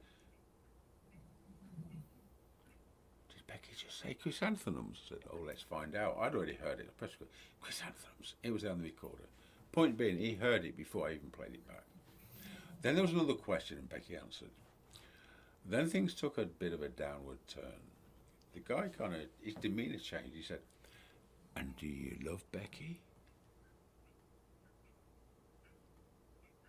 You know? "Do you love Becky?" Becky said, "This interview is over." Straight out of the air. They looked at me and said, they were looking for mics, sound and wires and all sorts of. He looked at me, he said, "Did Becky just say this interview is over?" I said, "I think so. Let's just check." Press the recorder. This was after the event. "This interview is over." Do you know what, Tony? Sorry, Tim. They didn't know where the F-U-C-K they were at. They was like, "Oh my God, we heard that. We don't know what's..." You know, and we went out afterwards when we finished. They said, "Don, got to tell you, we're skeptics. We don't know what we've just experienced, but we heard that. We have no explanation." I said, "Fantastic." I thought, this is it, Tim. I've cracked it. It's the Holy Grail. Voices out of the air, independent people, live TV, fantastic. Right. You can imagine. And these weren't just light replies. It was like, "This interview is over." Straight out of the air. So I just smiled. I said, "Okay, so is this going to be in the documentary?" "Oh my God, yeah." Fantastic. And this is the UK, Tim, which is a lot different to the USA. Documentary went out. Upstairs on the landing where the guy said, "We'll do our best." Guess what? Boom, boom, boom. They played music over the top to try and disguise it. Because in the UK, They don't want real. They want entertainment. Okay. The Becky part in the shed with the production people didn't even see the light of day. They didn't broadcast it. Wow. Why? Because it was too real. It was unexplainable. What do you think about that? I think it's time to explain it. I think it's goddamn right disgusting. Yeah. Absolutely disgusting. Then they put when they did the actual edit, they cut everything out. All the voices, all the replies, the council HQ investigation, they cut it all out. And even the narrator said, no ghostly apparitions, no nothing, not even a voice reply, or worse to that effect. I was like, what? Are you shitting me? What is wrong with you people? I rang the producer. I said, what are you doing? What the FC UK is this? She said, oh, John, I'm sorry, Don. And she's a lovely lady, don't get me wrong. I have no control over the editing. But this is the point, Tim. When it comes to UK, they don't want it real. They want entertainment. They want to sit right on that fence. They don't want something too positive, too real.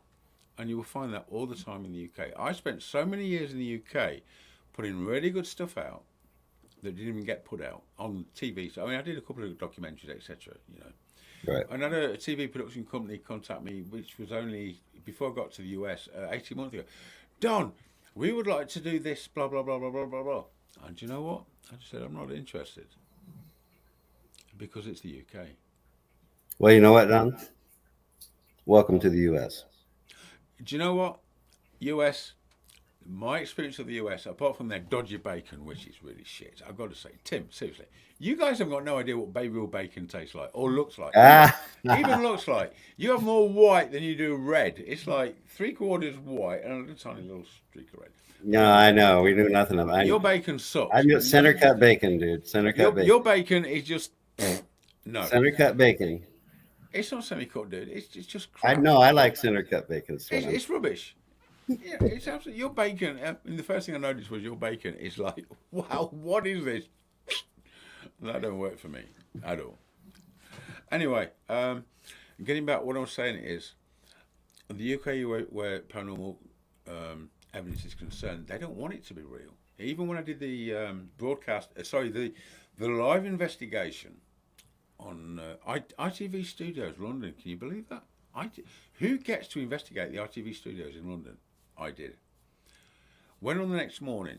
You know, there's on the last thing, I think I mentioned all this, but you know, point being is, I wasn't allowed to mention the word spirit. I was banned from mentioning the word spirit.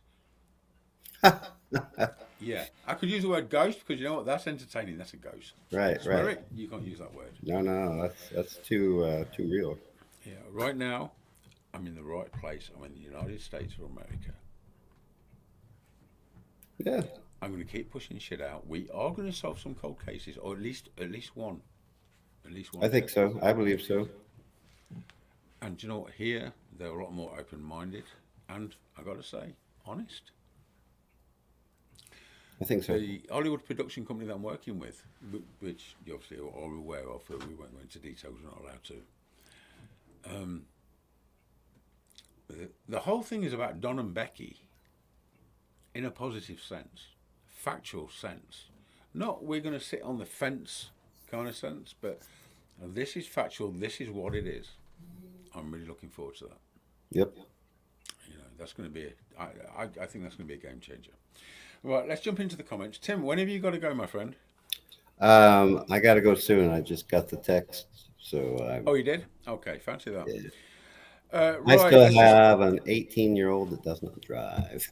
Yeah, I know. Right, Tim, let's just have, what's this say? Mike Mitchell, morning, Don. Good morning, Mike. Let's just see what we've got here. The bodies in the parking lot could be San Francisco earthquake. Go all the way down to Santa Cruz. Okay. Then we've got Judy again, who is J Cats 9Y. Why do you guys put these funny names on? Why don't you just put Judy? Okay, let's have a look, see what she says. Far more interesting to uncover the history of a place instead of madly chasing dubious evidence. I couldn't agree more. I couldn't agree. Well, more. that's part of the fun too, is learning about the Well, place. you know what? It is. George, let's see what George has got. People are skeptical and won't believe unless something unexplainable happens to them. Probably over and over because people will try to explain it away after too long of a time. Okay, yeah, that's true. Need that slap in the face. Right. What we got? Mike Mitchell. Typical narrow-minded UK media. you better believe it. Tim, you have no idea in the UK how bad it is. I did quite a lot of newspaper stuff. These concepts. Hey Don, have you got a case? Yeah, okay, and you know what? Find publicity or whatever. But you know what? I'm not a media whore. I'm not bothered about that.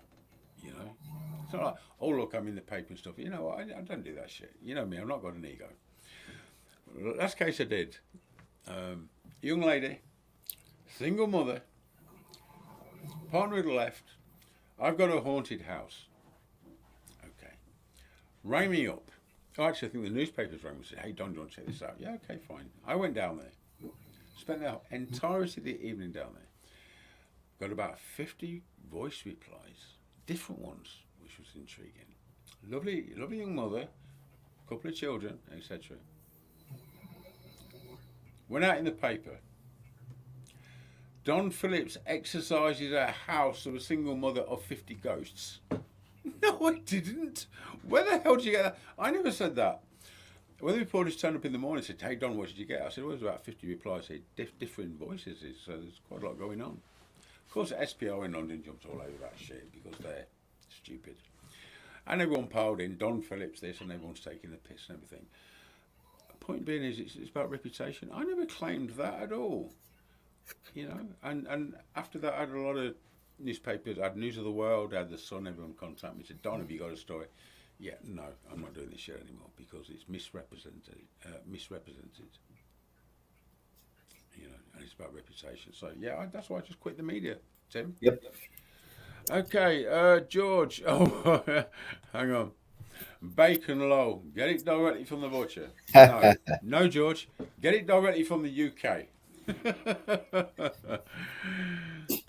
Judy, how long do we have to wait for the dog? Now that's a good question, Tim, and you're probably asking yourself the same question. I am asking myself the same question. Okay, yeah, that's fair. This was a couple of years ago or more.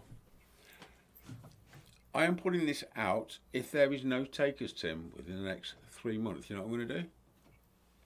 I'm going to put it onto Amazon Prime for rental, or I'm going to put it onto Film Hub, which covers everywhere.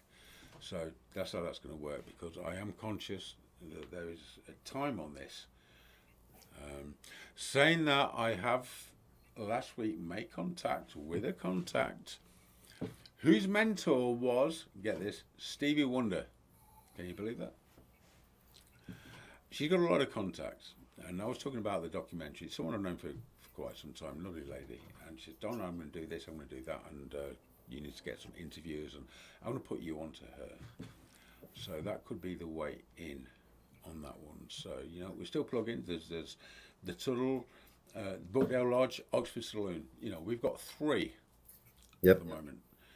So we'll see how it goes. You know, do you know what, guys? At the end of the day, I am one person.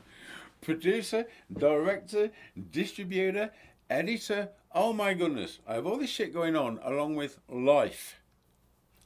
You know, so yeah, you know, things take time. And the COVID thing didn't help Tim either, did it? You know? No, that slowed things down a lot. I mean, because yeah, you were right there talking straight to me. away, things come to a standstill. 2020. Yep. Bang, COVID. No vaccines, no nothing. Flight restrictions. I couldn't even get over here. Yeah, I know. So that delayed things by at least a good 1.5 years. Yep. Wow. That's all right. It's coming back. Anyway, be sure, guys. I am pushing this. This stuff is still going out to film festivals. What's that noise, Tim? It's my little dog. Okay. Okay. We had a noise on the last show, and I thought, what was that? And I put the recording on, played it through the amp. I can't remember who it was now. Oh, just this little guy. He said it was nothing. I didn't know what he meant. And then he put the sound, it was nothing. I didn't know what he meant until like a couple of days ago. I played it through the amp and listened to it. It was actually Becky. I heard a sound, I said, what was that? And I put the recorder on. It was Becky. She went, it was nothing. But at the time, because it's through the laptop speaker, I didn't quite grasp it was Becky. So Becky actually joined the last YouTube live show live when she said, it was nothing. Absolutely fantastic. Right, okay, so let's just jump into this one quickly. Athena, it's important to look for explanations, but I think it needs a good balance of believing in magic too. Life needs a little magic so one doesn't leave hope. Lose hope. Yeah. Jude, integrity always wins. Hands down, you will make it. Absolutely. Mike Mitchell, or cute. I'm not sure what he's referring to. Might be you, Tim. I don't know. Right, guys, this is the situation. Tim, I know you've got to go, my friend. So I'm going to kick you out of the studio in a minute. Kick me out. That's primarily because Don needs a pee. We're talking a full bottle of wine here, dude. Come on, you know it's science. That's what it is. So Tim, thank you for joining me this evening. Thank you for inviting me. I appreciate it. I can't wait to. I appreciate it too, and I'm looking forward to the work that we're doing on these cold cases. That's what I'm saying. I can't wait to get back together and finish that. And that is major news.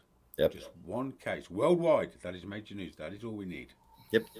And I've got a promise to make good on to them spirits. Come and find us. Yeah, I'm there to help you. Okay, Tim. Don. Your last 10 seconds, my friend. Have you any final thoughts, phrases, or anything you'd like to say about anything to anybody? If you ever get a chance to go and do an investigation with Don, take it. It's like, oh my God, dude. You remembered. No, I'm only kidding. Fantastic, Tim. All right, my friend. Listen, I know you got stuff to do right now. Yep. I'll speak to you soon. All right, take care. And I really appreciate you coming on the show. Oh, thank you for the invite. I appreciate it. It was fun. Thank you, sir. All right. I'll speak to you soon, Tim. Bye-bye. Later. Bye, all.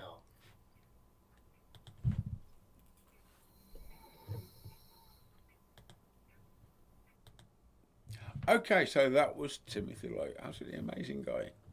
So, guys, this is the situation. I'm going to jump into the comments when I get back. But in the meantime, Don Phillips needs to go to the bathroom.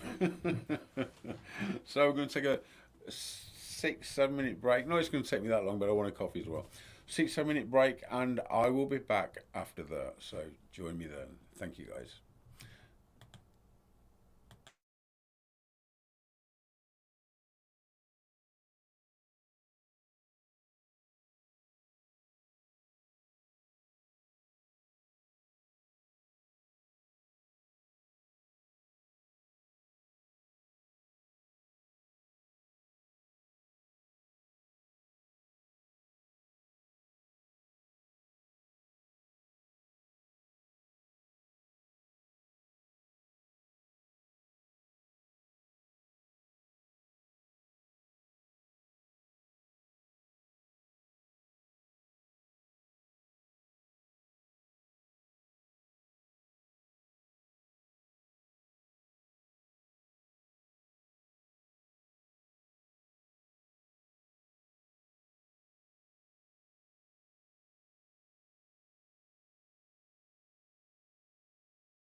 Okay, I'm back.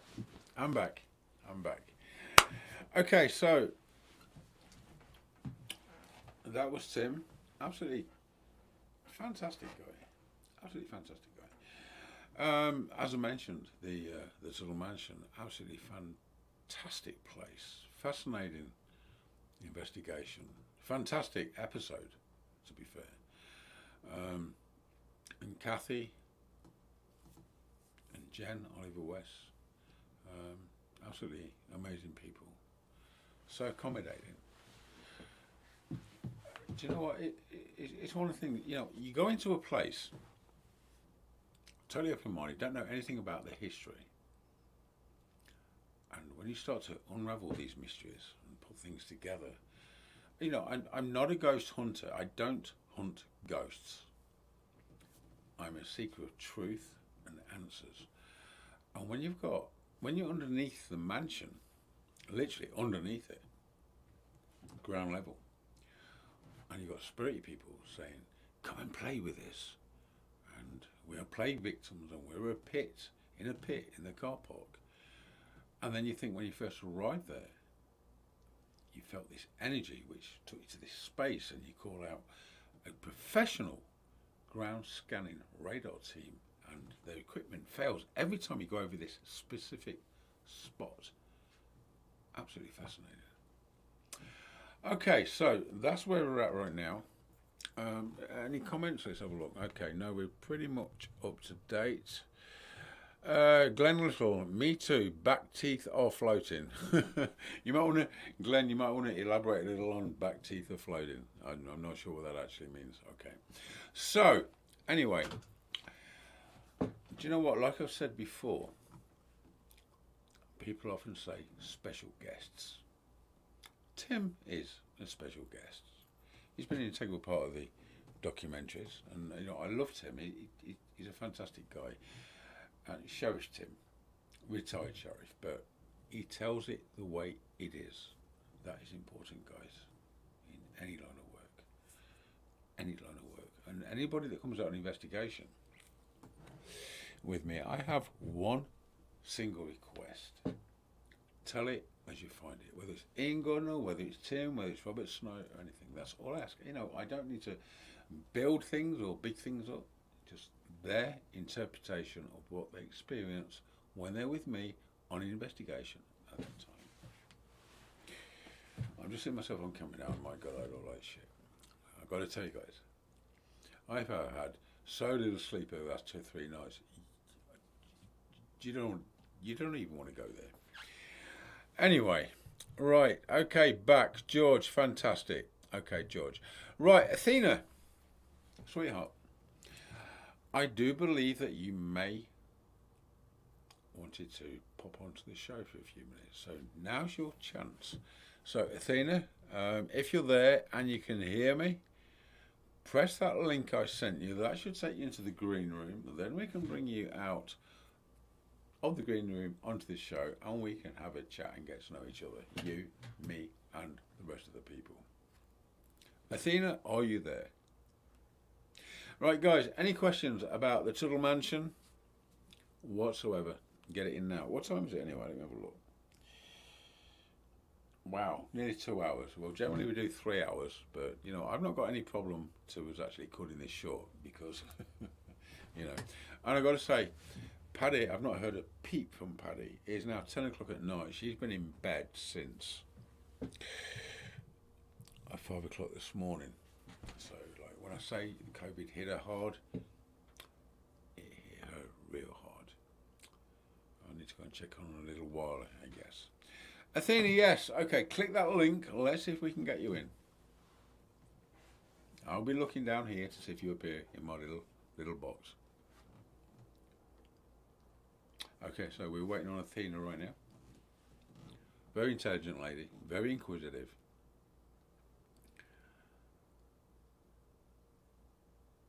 Any problems, Athena, just message me and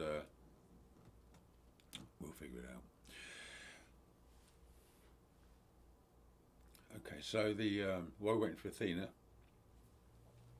at the American Supernatural Uncovered series,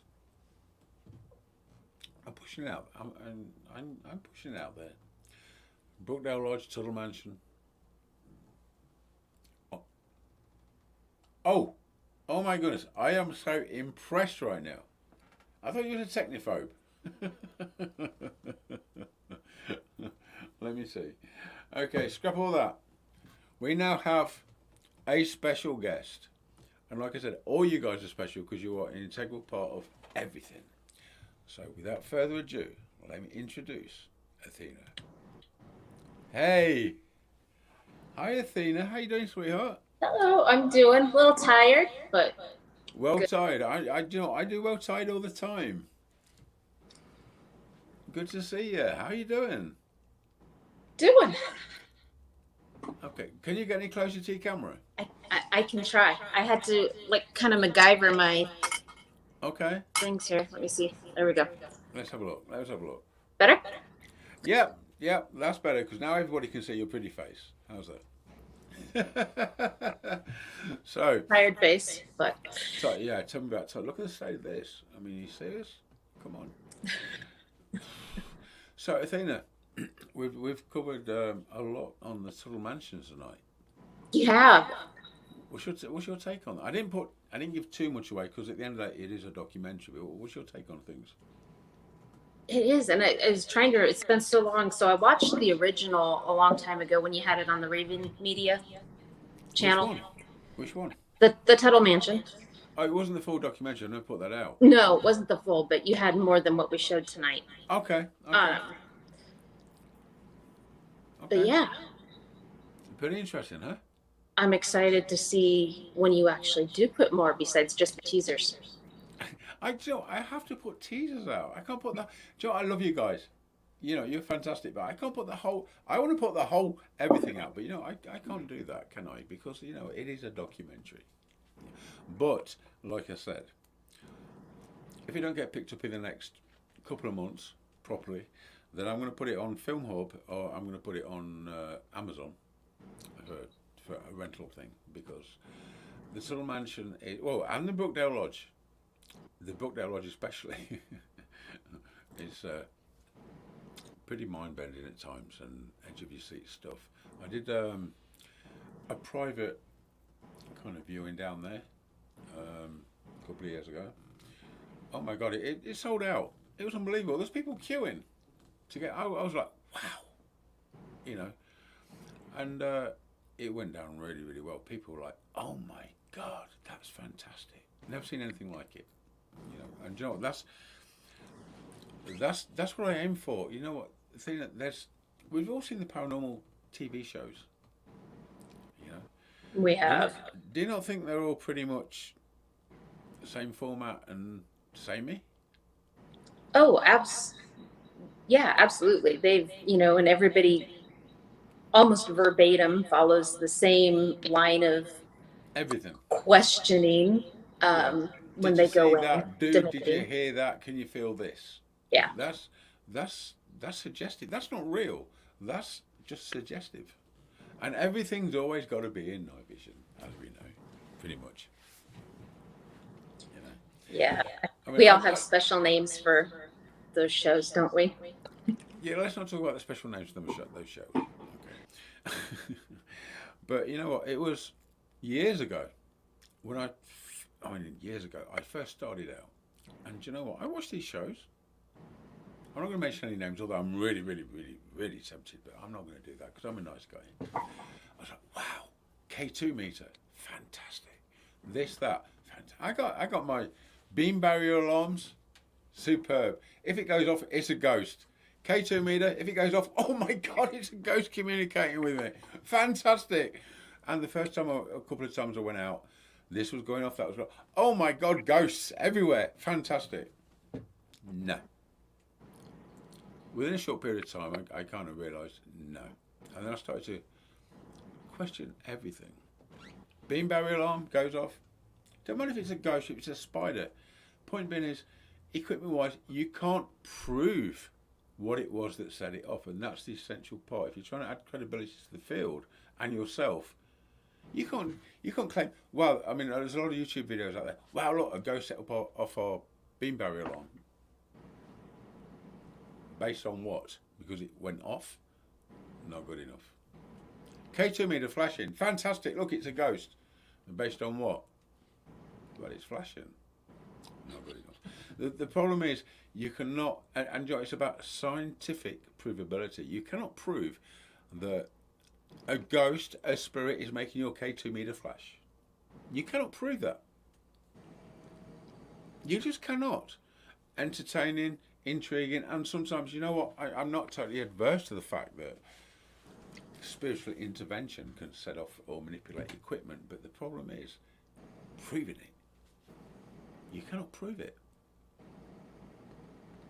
Yeah, not, I suppose that when you ask them to do something and you ask them to do it in order, and if you can get a pattern or something going that way. That's interesting, but again, it is not proof.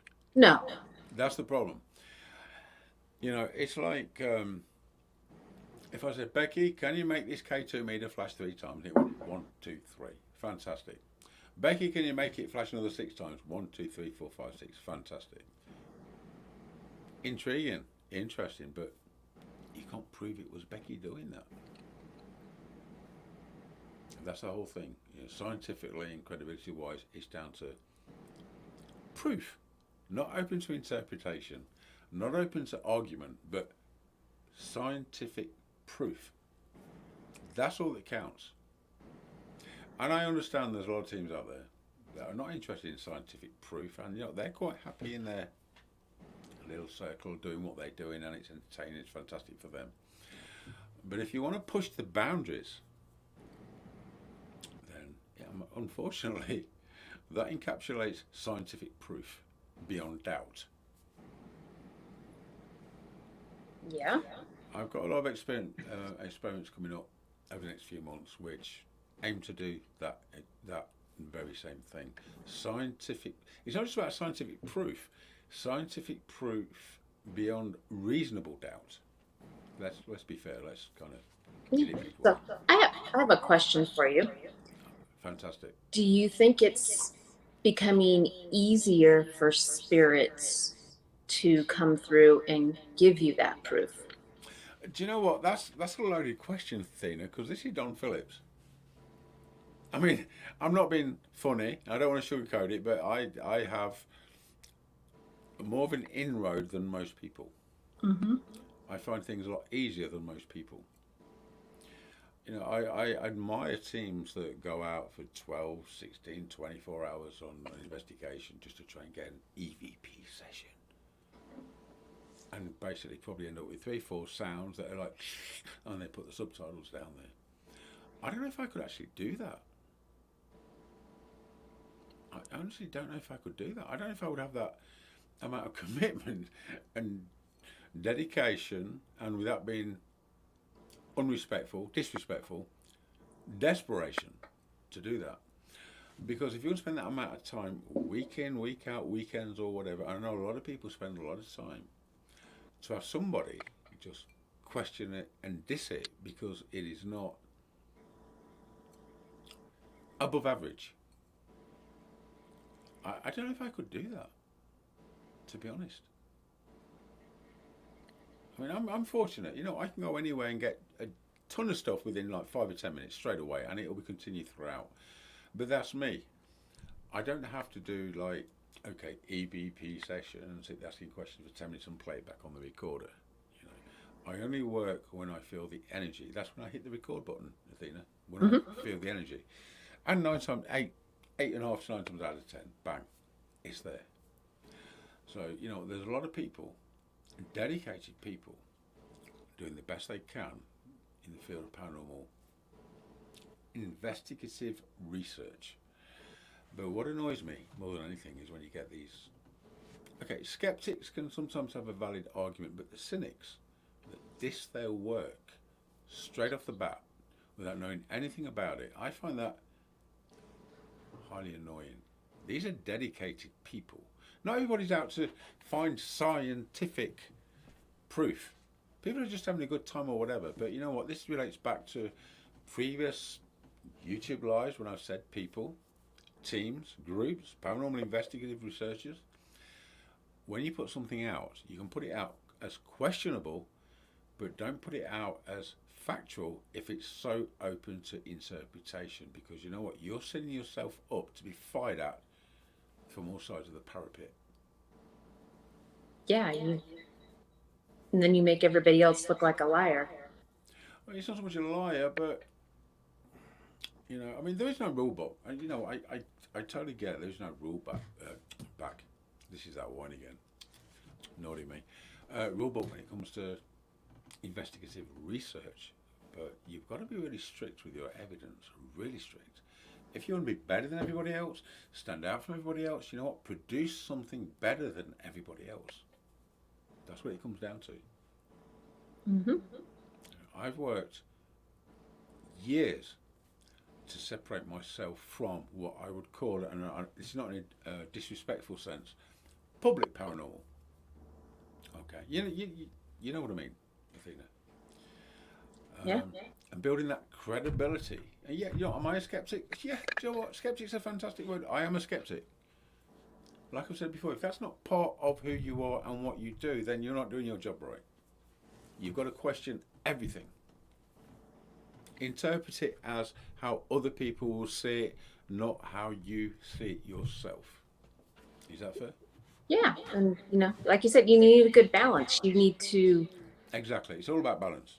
be willing to believe when you do have that evidence and not just deny it just to, you know, like you said, you have the people prove people wrong and deny things no matter what's put in front of them. That's just as bad as people that believe absolutely everything. The people that believe absolutely, I mean, you know, I've seen so many videos on Facebook and YouTube, and I'm like, oh my God. Guys, seriously, what is wrong with you? You know, belief structure is a terrible thing, but acting, some people are even worse at acting than what they actually believe, you know. But people say, Don, how many ghosts of apparitions have you seen? You know, and I'm a kind of honest guy, and I will say probably 3 in all these years, Athena. 3, and this is me. I'm surrounded by these guys all the time. 3. One was Jonathan, and I actually took a photograph, and I've actually got a photograph of Jonathan. This is a real spirit person from the 1960s, which I will put on the next show. That'd be lovely. He's in 1960s attire with his this, that, and everything else, and I can tell you about all his story and everything. That's Jonathan. Another time is when I did what was it called? I'll get back to that one in a minute. It's probably the wine kicking. George is asking some questions. Yeah, I'm gonna jump on that in a second. All right. Arboretum. When I did the Arboretum thing, I was in a cemetery, and I saw something that looked about just over 4 feet tall move between the actual gravestones. Now, what I said at the time is, it looked like a child's spirit, but looked like, I couldn't see any features or anything. It was about the size, width of a child moving between the gravestones, and it was quite apparent. And I actually said to the guys, what did I just see? And one of them went, it was a ghost. Have you seen that clip? I don't think I have.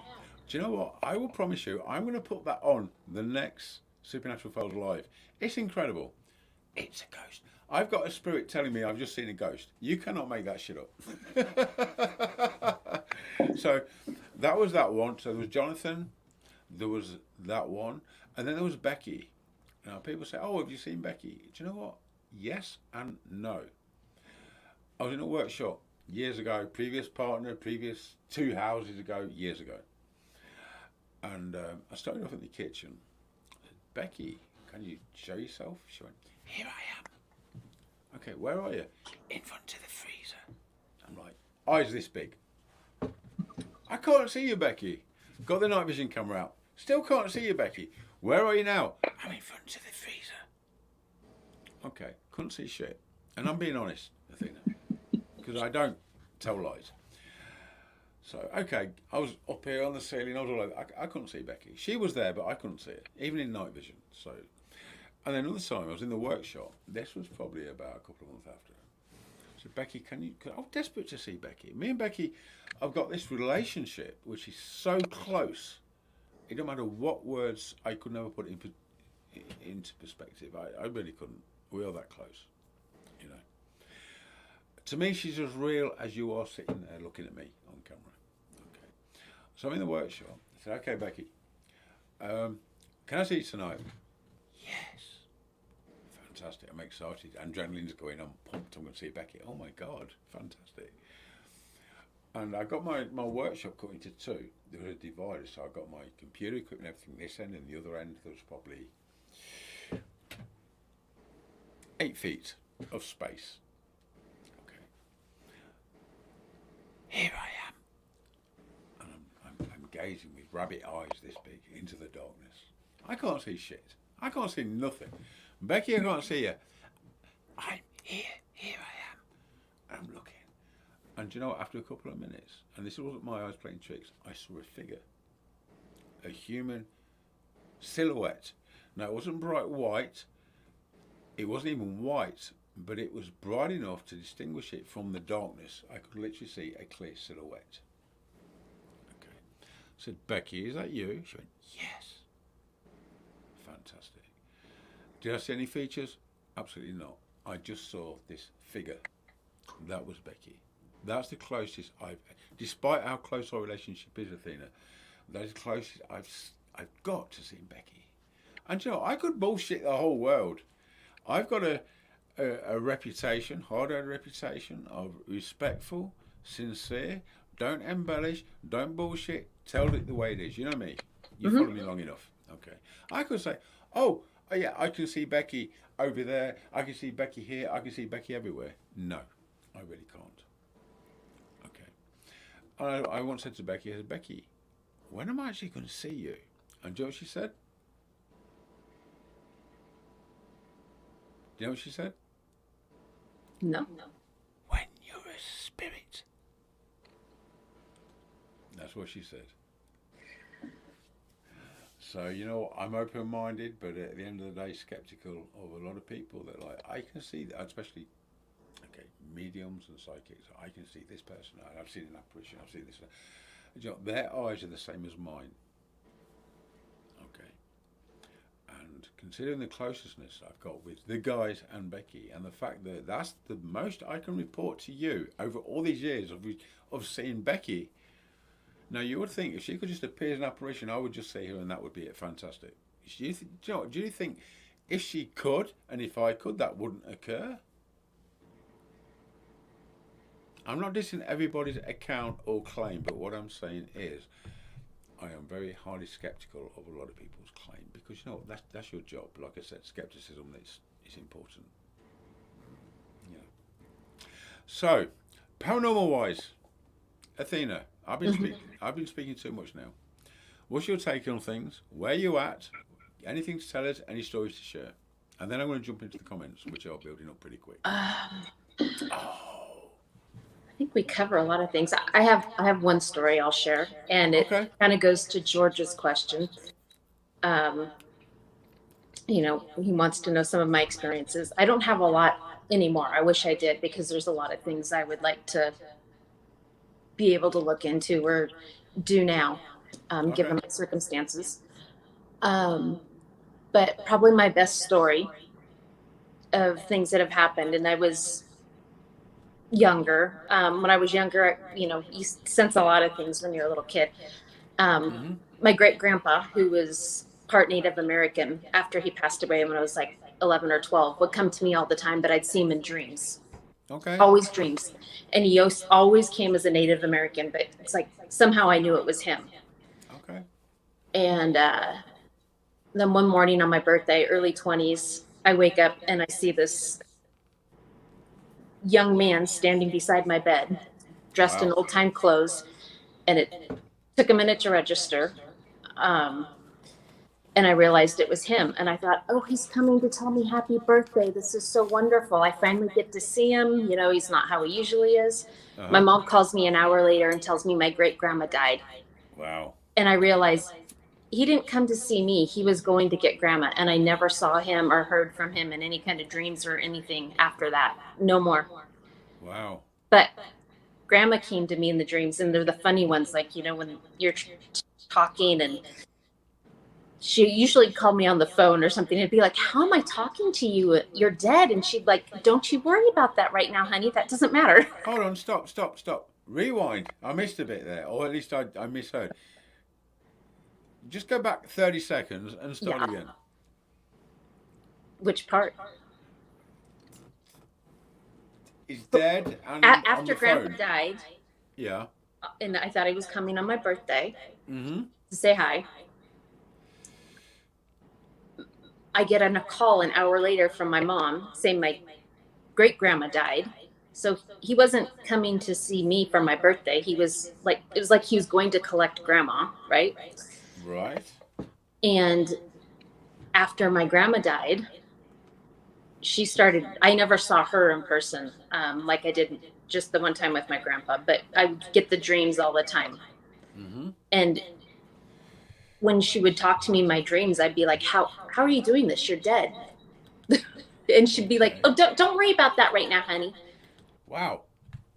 You know, And so most of my stuff is in dreams or visions. But are they like? I mean, I lucid dream quite regular. And it was, yes, lucid dreams. Which means I feel, sense everything, literally. In fact, to the point, I was telling Paddy, and this was like over a year ago. I had one dream. It's a place that I lived out when I was, well, up to 16, which is going back a little way. Let's not concentrate on that too much. And I was walking down. I visited this place, and it was after the place had been sold and everything, and you know, this is 2, 3, 4, whatever years later. And I was walking down the kind of passageway, and I go into the backyard, and it all changed from what it was from when I was little. And I thought, is this real? And do you know what I mean by stucco? You know, that texture on a wall? Mm-hmm. Yeah. And I thought, in my dream, I thought, is this a dream? And I actually felt the wall, and I could feel it. I could literally feel this texture. And I thought, and then I was confused, because what people need to understand is that when you're having a lucid dream, as you know, your thoughts are independent of the dream. When you dream, you visualize. When it's a lucid dream, you think within that dream. Yeah? Yep. I've had some where they've been validated by people that I thought I was with at the time when I was dreaming. And when they came back to the house, they'd actually gone and done what I had dreamed about, and they had conversations that I had thought I was with them, but I wasn't. Do you know what fascinates me about dreams? And this totally blows my mind and fascinates me. Even if it's just not a lucid dream, but a dream. The mind, the brain, the consciousness, or whatever. Within less than milliseconds, it produces this whole scenario. It's not just the fact that you're talking to people that you don't know, but you seem to recognize from before. Places that you seem to recognize you've never been. Everything. What blows my mind is everything is so perfect in perspective. The conversation you're having, the physical features of the person that you're talking to, the environment, everything is absolutely on a perfect scale. The size of everything, the measurements of everything, the depth of field of everything. That to me absolutely blows my mind, how the brain can create this matrix, let's call it, or whatever you want to call it. Everything is always so perfect. And that gets you to wondering, sometimes when you're dreaming and you're talking to a person that you recognize, but not from a physical world, but from a dream state, but you can't remember where from, is that person at any point in the entirety of the world having that same dream and that same conversation? Well, things are all connected through space and time, right? Yeah, but do you not think it's amazing that the brain can just create a whole world within milliseconds, and everything, the depth of field, the character, the expressions of the voice, the whole scenario is absolutely perfect on a dot. Do you not find that absolutely incredible? I think for me, I think it's more our consciousness Yeah, seeing it rather than our brain creating it. well, regardless, but nevertheless, do you not think that the whole thing is absolutely incredible? A whole new world, which you're not physically a part of, exists. And everything in there is perfect. The dimensions of everything, the buildings, the people, the facial features, people you never met before that you're talking to. I have a good experience where I was validated in that. Okay, this will be interesting. Go for it. I had a cousin that I hadn't seen since I was a little kid. So he's a little bit older than me, but we were just really little. Okay. And 20 years later, or whatever, in adulthood, he was out with his family boating, got in an accident, drowned. Wow. And so we were, they took a long time to find his body, and they hadn't found his body.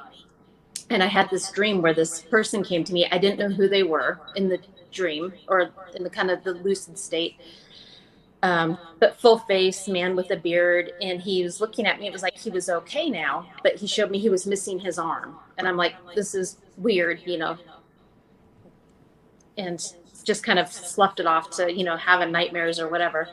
Okay. And we got to the memorial service, and they still hadn't found his body, but we went in and we did the funeral, and all the pictures they had up was the man I'd seen in my dream, which was my cousin, but I hadn't seen him since I was little, so I didn't know what he looked like. But this was him. And then, like a month later. Stop. Yes. So this was a cousin you hadn't seen since you were little, and you had a dream, Mm-hmm. and you saw him Mm-hmm. as he is now. As he was when he died, yes. Or was he looked like as an adult? I'd never seen him as an adult. But you saw him in a dream as an adult, not knowing what he looked like Yes. as an adult previously. Yes. Wow. And so his pictures were at the funeral, so I was shocked, and I told probably my mom about the dream, and I'm like, that's him. But this is the really freaky part. So I said the man was missing his arm, right? Missing what? An arm? Yeah, in my dream, he was In your missing his dream? arm. Okay. And about a month later, they finally found him. He'd washed miles down the river, and he had gotten stuck in some rocks, and the rocks had ripped his body parts off. Wow. He was missing his arms. Wow. That is really something, isn't it? So, that you tap into that part of the universe is interesting. Extremely. Okay, so Athena, a question from George. Athena, you mentioned some of your experiences. Have you had your experiences grow as you grew up? No, and I wish they would have, and I wish that I was in tune now as much as I used to be. I would say they, had a big lid put on them. Wow. Okay. Hang on, this is George again. Let's have a look at this one. Athena, how do you deal with your experiences? I'd like to be Chris at the Tuttle Mansion and be scared as all get out. I'm not quite sure.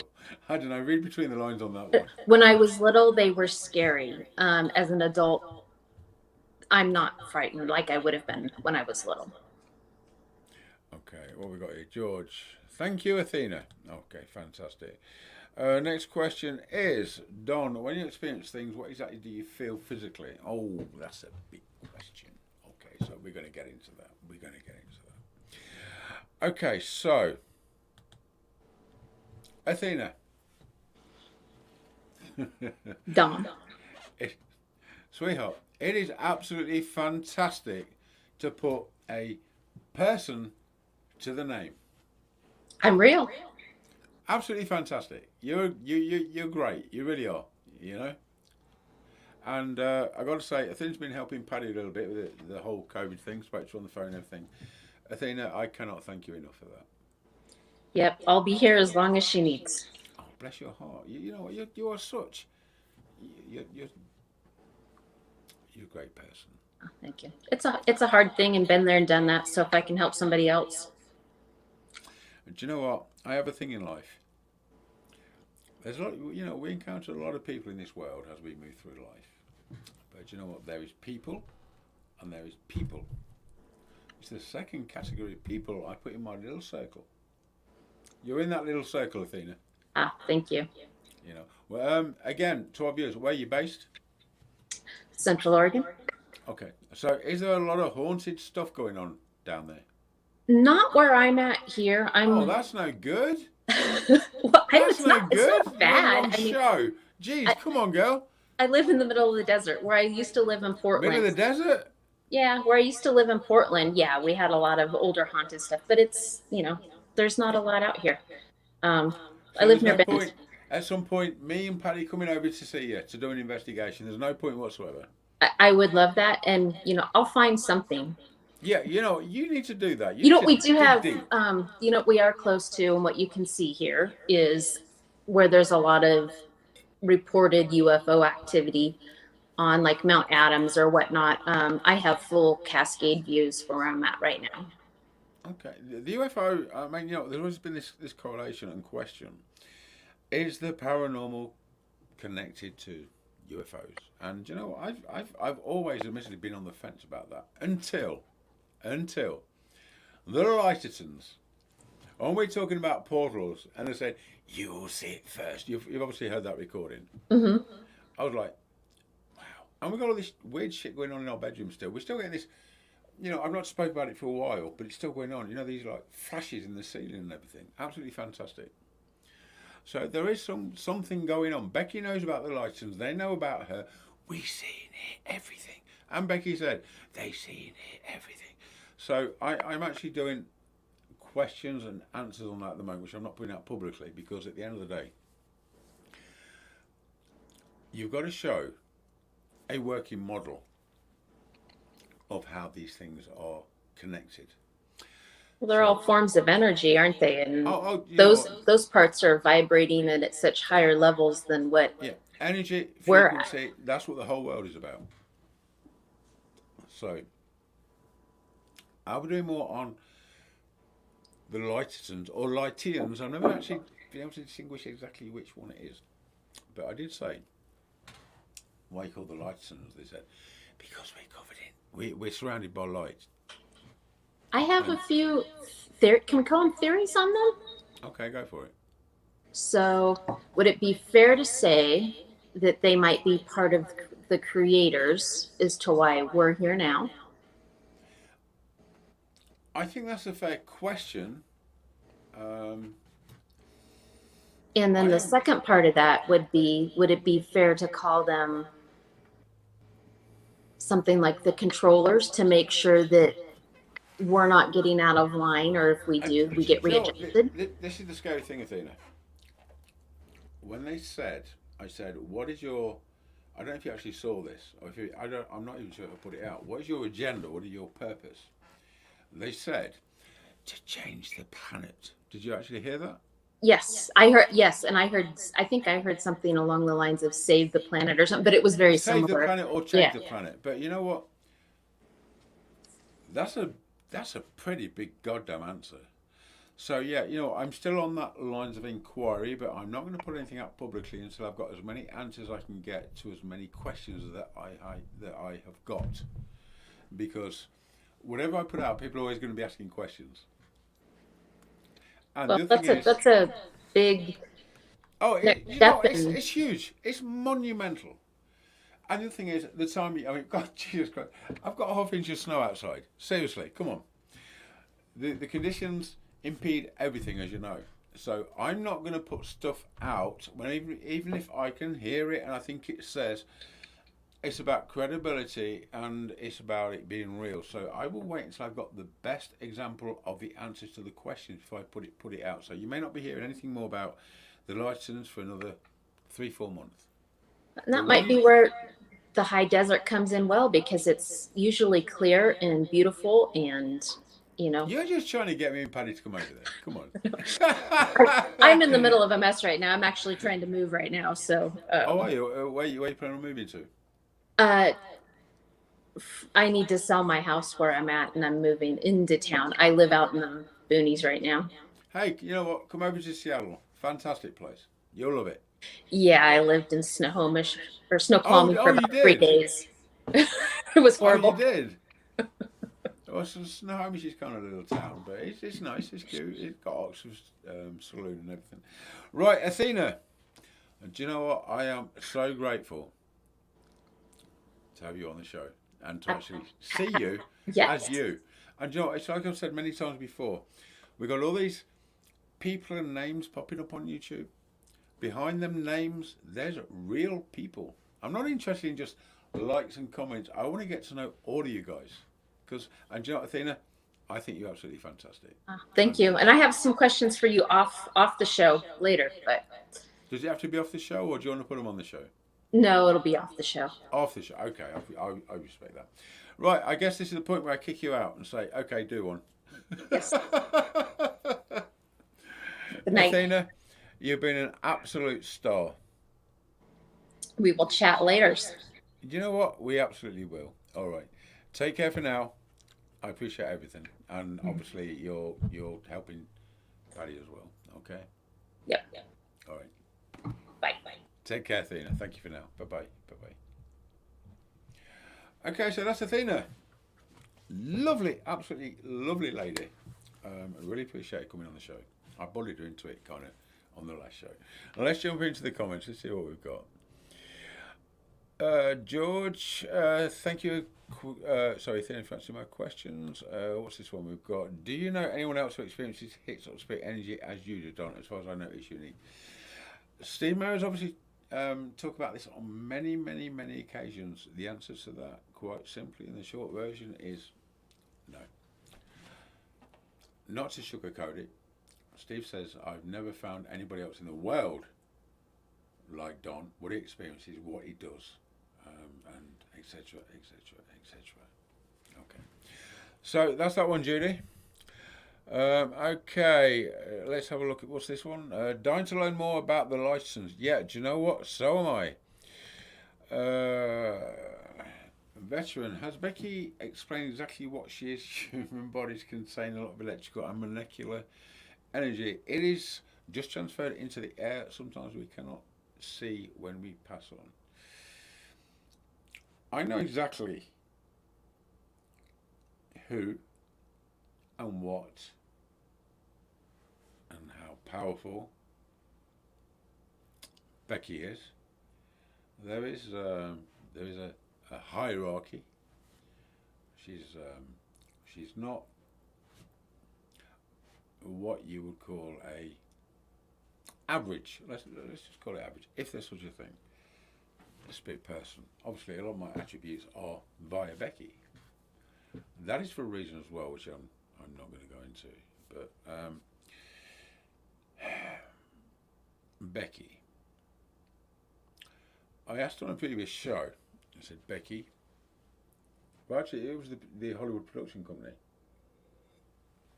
Their main question is, who or what is Becky? And I put this to Becky on a previous Supernatural Live. I said, Becky, people are going to ask and wonder who and what you are. Her reply was,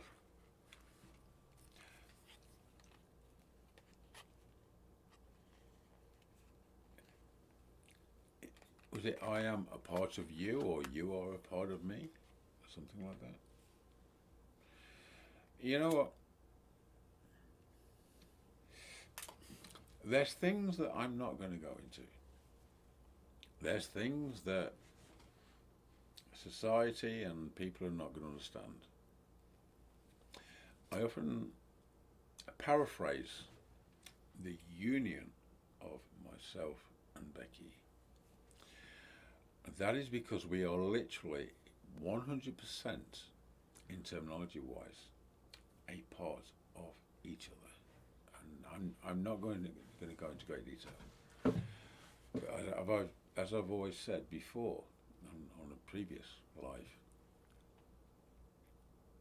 how many people do you know can absorb spirit energy, project spirit energy, and use that spirit energy, as Becky would paraphrase, for the better good, for healing people, animals, etc. don't get me wrong, when I do that, you know, it knocks the shit out of me for 5 or 6 minutes. But I got to tell you guys, it's a great place to be. It's a unique place to be. It's a pedestal. To have that ability, that connection with the guys, you are on a pedestal. I literally live, and I mean live, between two worlds. And you know what, I don't need to embellish that, but that is who I am and what I am, and that is what I accept. And people said in the past, a few years ago, Don Phillips, you don't know what you're messing with. Point being, I know exactly what I'm messing with. It's them that who do not know what I'm messing with. I've said many times before, I don't claim to know everything about the supernatural and the paranormal. The way the world works, the way the spirit world works, the afterlife and everything else. But that versus average information, knowledge and understanding. I'm not being funny, guys. We're on, the difference is that, quite literally. And Becky's taught me a lot. As a result of that, my outlook on society, humanity, the world, the spirit life, afterlife, death, and everything is totally changed to what it was 10, 12 years ago. Has it made me a better person? Abso-friggin-lutely. And do you know what? I appreciate every goddamn thing this life has to offer. Even the worst of days, I will always pick out a positive. Because I've said before, life is too short, too unfair, and too unpredictable. The short version is you just got to be the best person, or try to be the best person you can be. Right, you know what's going to happen right now? I'm going to go to some 2-minute break, and then I'm going to be back, then we're going to jump into the comments. And unbelievably, this is going to be another 3-hour show, which was not my plan tonight. Okay, so guys, I'll be about 2-3 minutes, and then I will see you then.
Okay, I'm back. Quick. You don't need the details. Quick peep break. Okay. Okay, so someone just tried to call. I think I figured Skype out. I'm not sure what's going on with it, but try calling again. We'll do that on the phone. It came up on the PC, but it said you need to upgrade, otherwise Skype's not going to work. So we'll leave the iPhone there. And yeah, absolutely fantastic. Right, okay, let me jump to the comments now. I can probably count on one hand the amount of notable things that I had village for. Okay, Athena. What's this one? I remember in your haunted emergency video, in your van, you stopped and knew Becky was there. How? What do you feel? How do you know it's male or female? Fascinating. Okay. Veteran. Okay, so this is the thing. Over many years, I guess you develop a kind of filter, an extra sensitivity. When it's Becky, there's a distinctive feel down the top of my spine, everything. When I get a buzz, that's basically where it is. It's kind of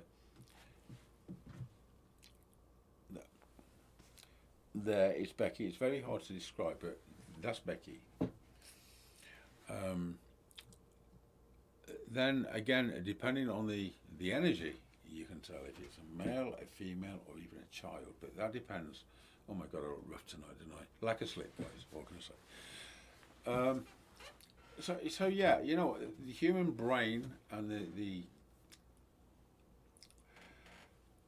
your neurological and nervous system is, I guess, at the end of the day, it's to do with tuning. And over so many things in so many environments with so many different people over so many years, you tend to develop this kind of, to be able to differentiate between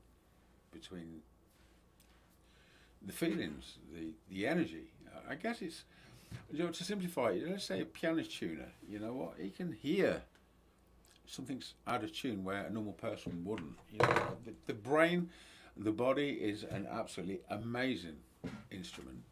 And mine is a very attuned instrument to frequencies, energy, portals, and everything else. Okay. Let me just, George.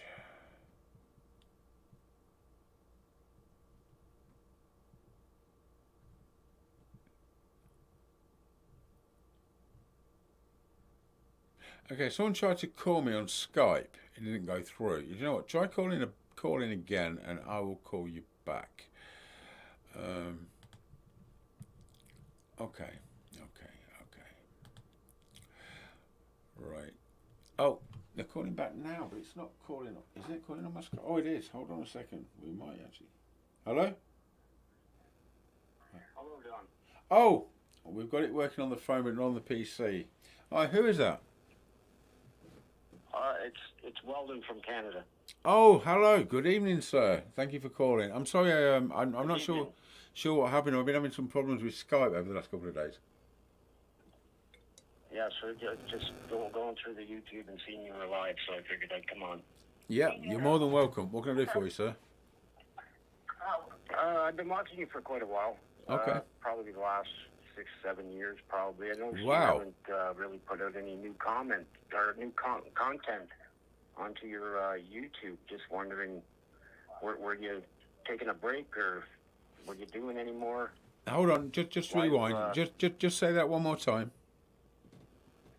I just noticed I've been a subscriber of yours for 6-7 years, and or 10 maybe. Yeah, it's been a while. Okay. But, I was just wondering. It seemed like you took a break for a while. I was just wondering, did you do any more paranormal stuff, or was that A fair question. What channel? What channel are you looking? Are you looking at the Don Phillips channel? Yeah, I'm on your YouTube. Yeah, which one? The Supernatural Files. There's been quite a lot on the Supernatural Files recently. Are you not getting notifications? I don't think I am, because there hasn't been anything new. There was like maybe a four-year break or something. Wow. Hold on a second there, sir. What's your name? What's your Walden. Walden? Hold on, Walden. Let me go on to. Just bear with me. Do you know what amazes me? The amount of people that follow me that I don't even know about. Yeah, I haven't seen anything new from you for a while. Oh, there's quite a lot, my friend. Hold on, let me just have a little look here. Right, I'm going to go onto YouTube. Let me just bear with me for a second. Sure. Right. We have a haunted emergency, a haunted farmhouse, amazing ghost watching her in bed, truth or dare, poltergeist and portals, the supernatural files live. Okay. What was the last thing you saw then? I really can't remember. I think I've seen something fairly new, maybe 2 videos, and before that there was like a 4-year break, maybe 5-year break or something in between there.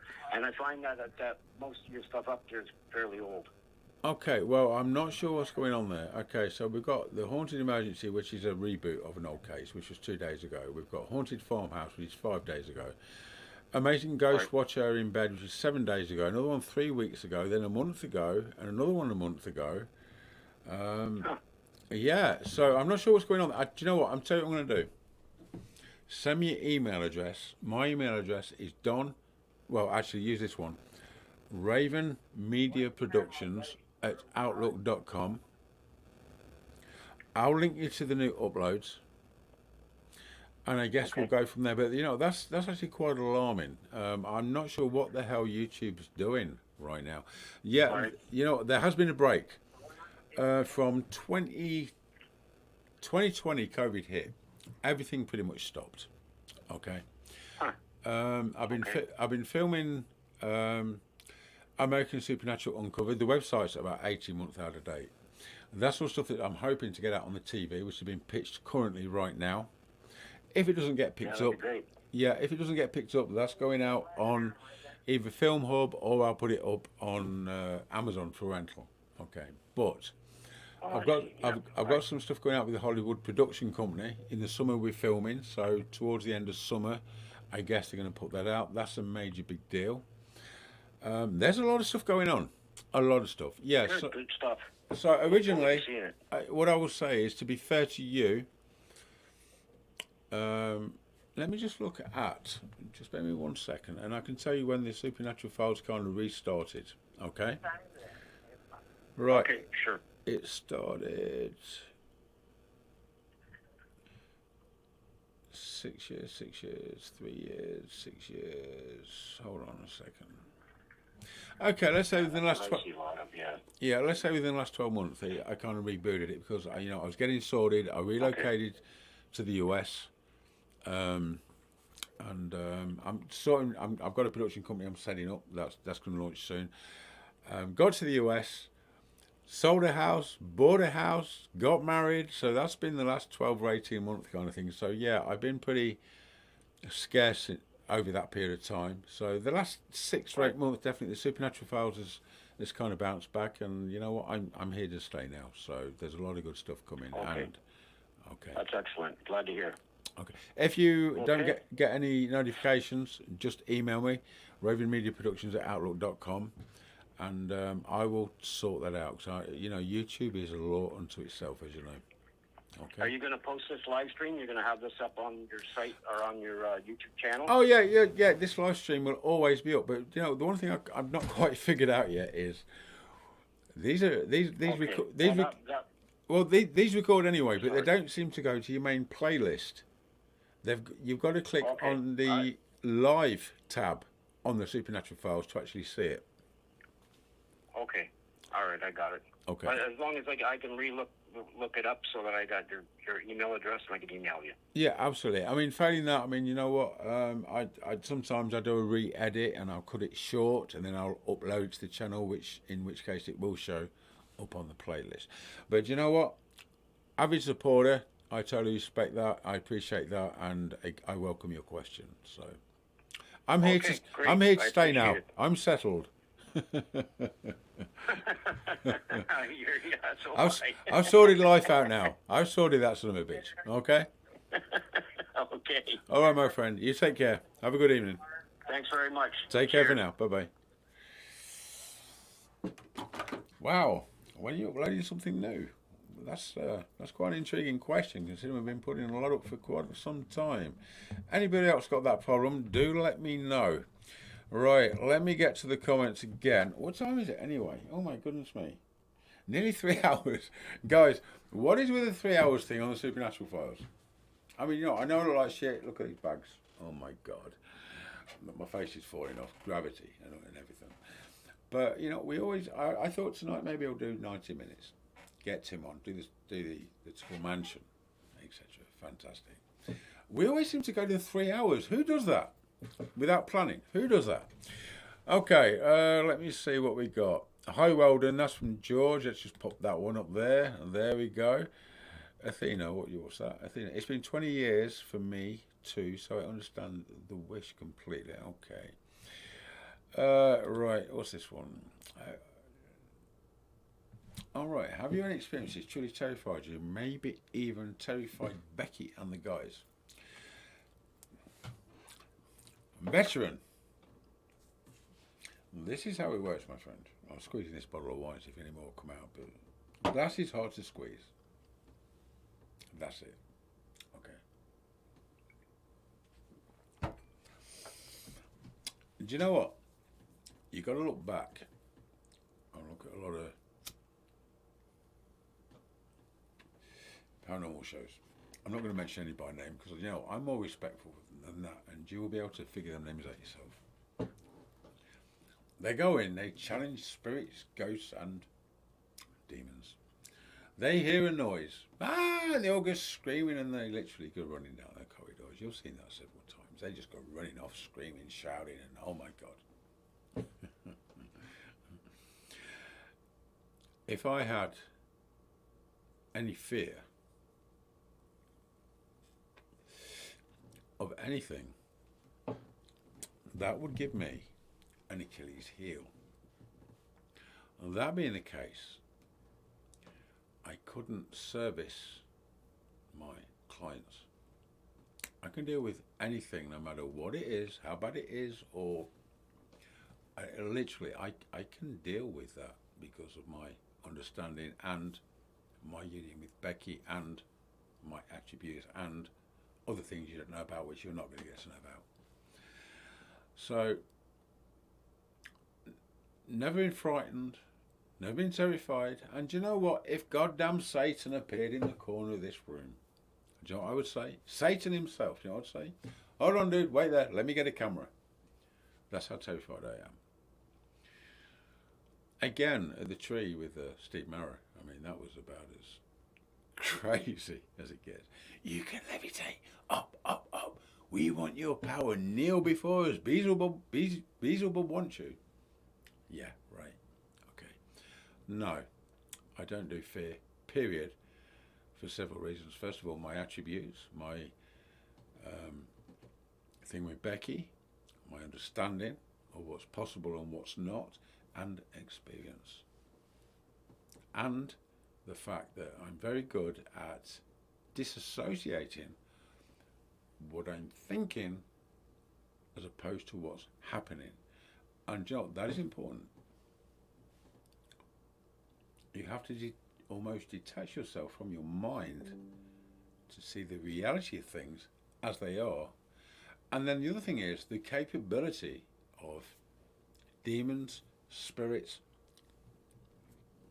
or whatever you want to call it, depending on your belief structure. I was on a case in Northampton, which I've mentioned previously. I was with a production team, and Damo, fantastic guy, never been out before with me, didn't even know me, stood next to me, voice, I will kill you. He looks at me, his eyes were this big. I mentioned this before. What was that? I said, Damo, it's a pretty powerful place, there's a lot of shit going on. He changed his life. To hear a voice coming out of the air, I will kill you. That's something. And do you know what, guys? There is a difference between intent and capability. Let's put this in context. If the said super powerful demons or negative energies, me aside, were capable of carrying out every threat they made, wow, do you know what? Society would not be able to function. The pages of the media would be full of it. But the simple fact is, despite the intention, the threat, the inability to carry out that threat from spirit in a negative sense to a human is way down the other percentage. It's got to be something pretty special to affect you physically. Now, I know there's a lot of people. I've been attacked, I've been scratched, I've been this, I've been that. Do you know what? Take it from me. 90% of them reports, or even higher, are totally fake. I know exactly how it works. I know exactly the capabilities, at what time of year, and what kind of spirit. Forget the TV shows. Just totally forget them. Entertainment purposes. You know, if spirits, demons, were capable of attacking you as they threatened or how they interpreted to be, do you not think you would be reading about that in all the press media? I was attacked by a demon, this, that, and these are demons. These are supposed to be the most violent and capable spirits. Do you know what? No. Percentage-wise, on all spirits, their claims, capabilities, and their threats, you can go like this. Quite literally like that. It is so rare that a spirit, a demon, or whatever you want to call it, has got the capability, despite their intent, to cause harm physically to a human person. That is the fact. That is the truth. Hollywood is as entertaining as it is. It has got a lot to answer for. And so have people that bullshit, make claims and everything else. Because you know what? It is so easy in these days of social media to gain attention, to crave that attention. I've been attacked by this. I've been abducted by aliens. This is what happened when I got abducted. You know what? Again, 90+% of that is bullshit. Anybody can make a claim. Anybody can make a claim to get in the news, in the media, on a show. I'm not saying it's totally impossible for these things to happen. I'm not going to do that, guys. You know, there is some bad shit out there, and I've encountered it. But what I'm saying is, on the grand scale of 1 to 10, you might be surprised to hear, let's get to a 2. And that's where I would put it out. People's interpretation of things is often very different to the reality of things. Like I said, I'm not dissing everybody's account, their experience. I'm talking to you from personal experience and personal knowledge as to what is impossible, the frequency of that possibility, how often it occurs, etc., etc., etc. There's some really bad shit in this world, spiritual-wise. Not doubting that. But scale 1 to 10, we're talking a 2, maybe a 3. Many people that claim to have experienced certain things, a lot of it's to do with mindsets, imagination, and in some cases, fantasism. I'm not being unkind, I'm just being fair. This is people. I've said before, people are very good at telling stories. And there is a capability of certain spirits within a certain slot of time to enact their intentions of up a person. But the Northampton case, break his legs. Voices coming out of the air, we all heard it. Everybody, independent people, break his legs. I will kill you. Did anyone occur? Despite their threats and best intentions to do so? No, it didn't. It's rare. It's very, very rare, guys. Okay, so that's that. So let's just deal with that one. And we're going to bring this to a close soon because we're getting on for 3 hours again. Oh my goodness, we're just over 3 hours. We get worse on this show. How does this even happen? Okay, so let's just drop into the comments. Athena, I think when you just look at Don Phillips on YouTube, it pulls up older stuff. Do you think it does? Okay. You know what, Athena? I'm going to take the old channel down soon. That will save any confusion. Yeah, if you're looking at Don Phillips on YouTube, yeah, but if you look at the Supernatural Files on YouTube, that's a whole different thing. Point taken. Right, what we got here? I've seen all the other shows and YouTube channels. They are all bullshit. You're the only genuine person I've found, mate. Keep up the great work, and thank you for answering my questions. No problem, sir. You will only get honesty and transparency on here with me and the Supernatural Files. And I guess that's all the comments we've got. Right, so this is the situation, my friends. Plus, I'm tired of all that shit. I mean, look, I look about 10 years older tonight. Okay, so you've got 5 minutes if you want to call in. The number's at the bottom. Ask any questions, your experiences. You know what, like I've said many times before, this is not Don Phillips' show. It's not all about Don Phillips. It's about all of us, a community. So you've got 5 minutes to call in. Ask any questions that you want. Share your experiences that you want. And we can go from there. Otherwise, we're going to close. Oh, Jude, let's have a look what we've got here.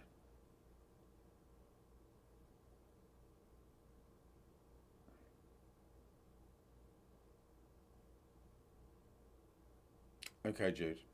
Okay. Message received and understood. Thank you.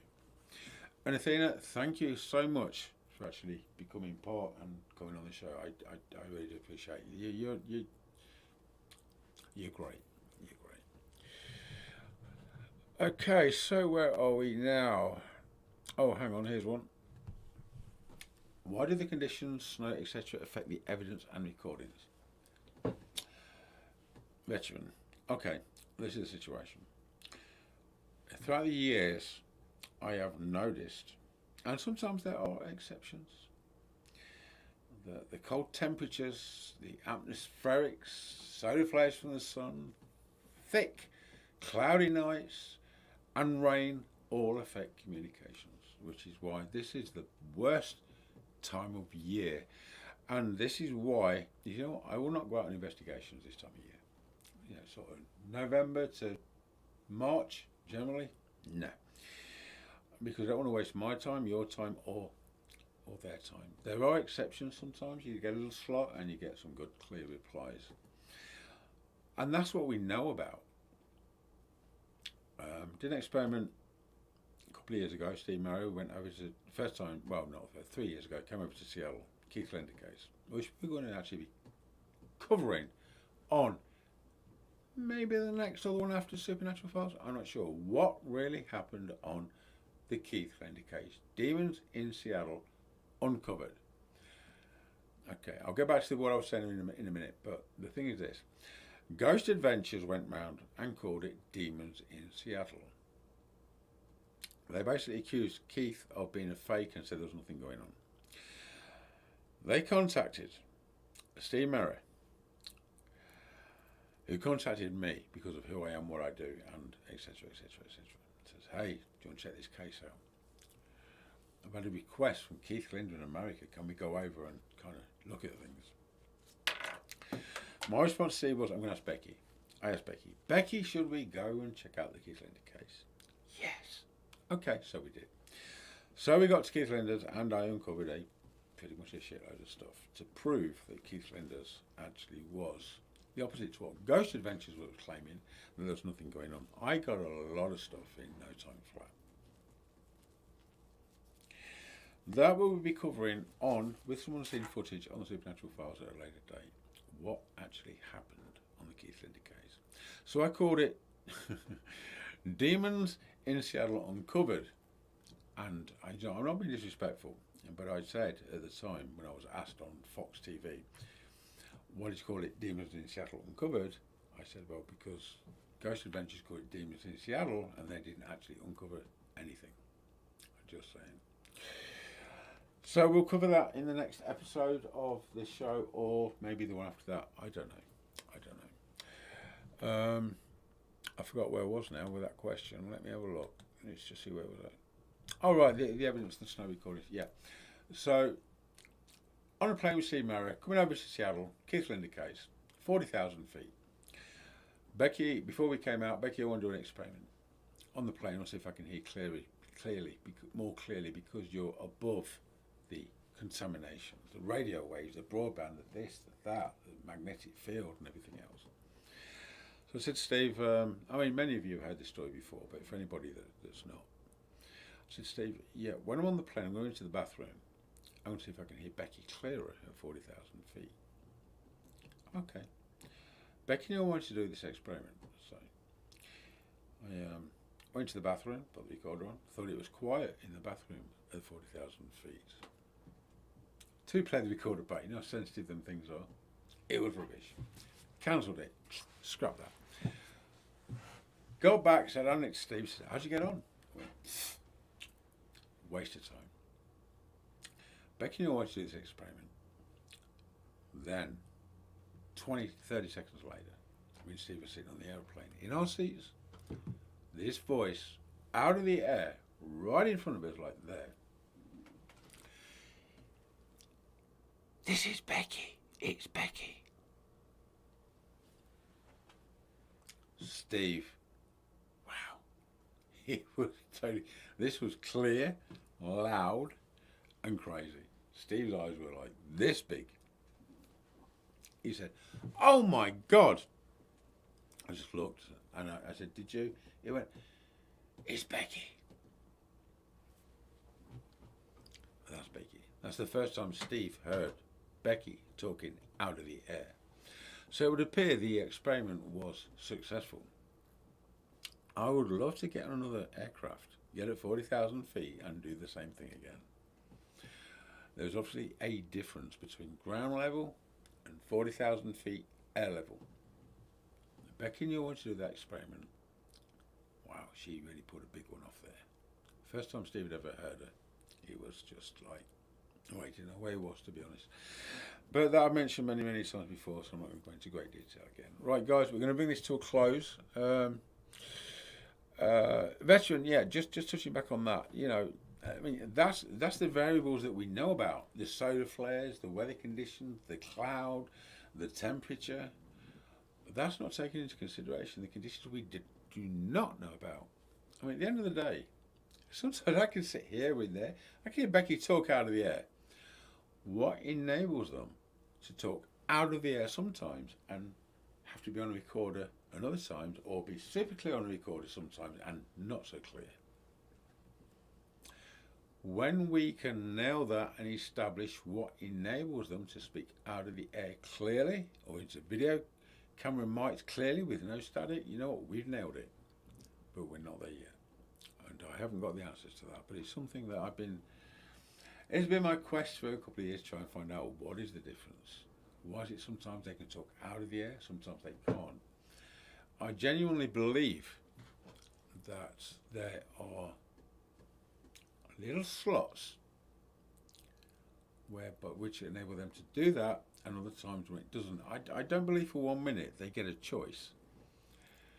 I think sometimes they will find an opportunity and they will take that opportunity. It's not down to their choice. I just think it's to do with conditions / environmental conditions which allow them to do that at a certain time. So that's something we still need to dig into. Okay. Right, what else have we got? Do you know why it's sometimes easy to see spirit energy through night vision? That's a big one. I don't actually believe sometimes it is easy to see spirit energy through night vision. Yeah, night vision allows you to see things in the darkness that we wouldn't normally be able to see with our eyes. And sometimes we can see things, but that's as far as I could go with that. You know, it's night vision.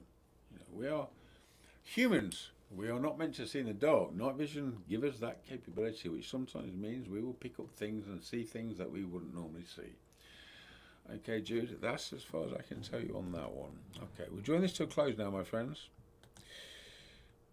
Let's have a look at this one. Veteran, I remember your Haunted Emergency video in your van. You stopped and knew Becky was there. What did you feel? Okay, we've covered that one. Athena, what have we got there? Oh, George, you're welcome. Communicate, get things, blah, blah, blah. Okay, that's that one.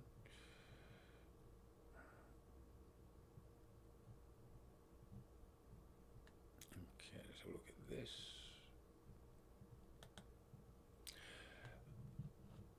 Okay, yeah, we've done that one. Guys, I'm just going through the messages here before I...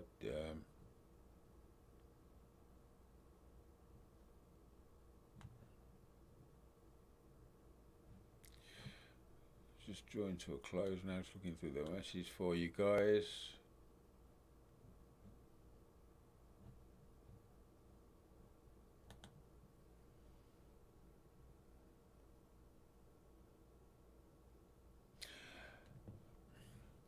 Okay, my friend, well, you know what? It's all about real and adding credibility to the subject.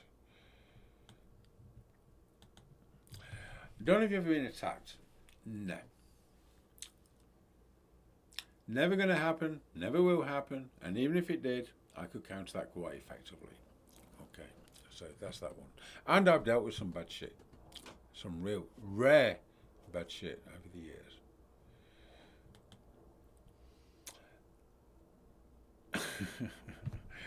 3 works. Okay, my friend. 3 definitely works. Okay, what's this one? Let's have a look.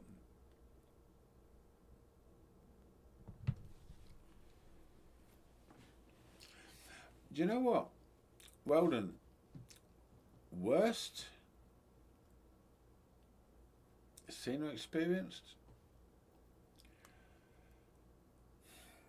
Do you know, I have no fear, so when you say the worst, it's a kind of contentious question, really, because I don't care. The paranormal and the supernatural is my back garden, and I'm well equipped and prepared for anything, so I have no fear. So, do you know what? I've got to be honest, Weldon. The worst, I couldn't even put that in, I couldn't even categorise that, because I am what I am. I am who I am. I do what I do. Nothing's a problem to me, no matter how bad it gets. I don't do the nerves thing. I don't do the frightened thing. I know how to deal with stuff. I'm confident in me and Becky and what we can achieve, and if we need to, what ass we need to kick. So, no, I can't actually answer that question, and that I'm being genuinely sincere on that one. Do you know what? There may be a time where I meet my match, as it were. And, you know, I've got to say, guys, I don't want to sound mystical, but if you was to say the worst, then it would not be stuff that I put out publicly or on camera. But to me, how do you define the worst? How do you do that? I mean, you know, I've dealt with it as bad as it gets, as far as I'm concerned. And it was when me and Becky joined years ago, she actually said that it would be a journey basically, and I would be tested along the way. Yeah, do you know, I can see that I've been tested. But I think that my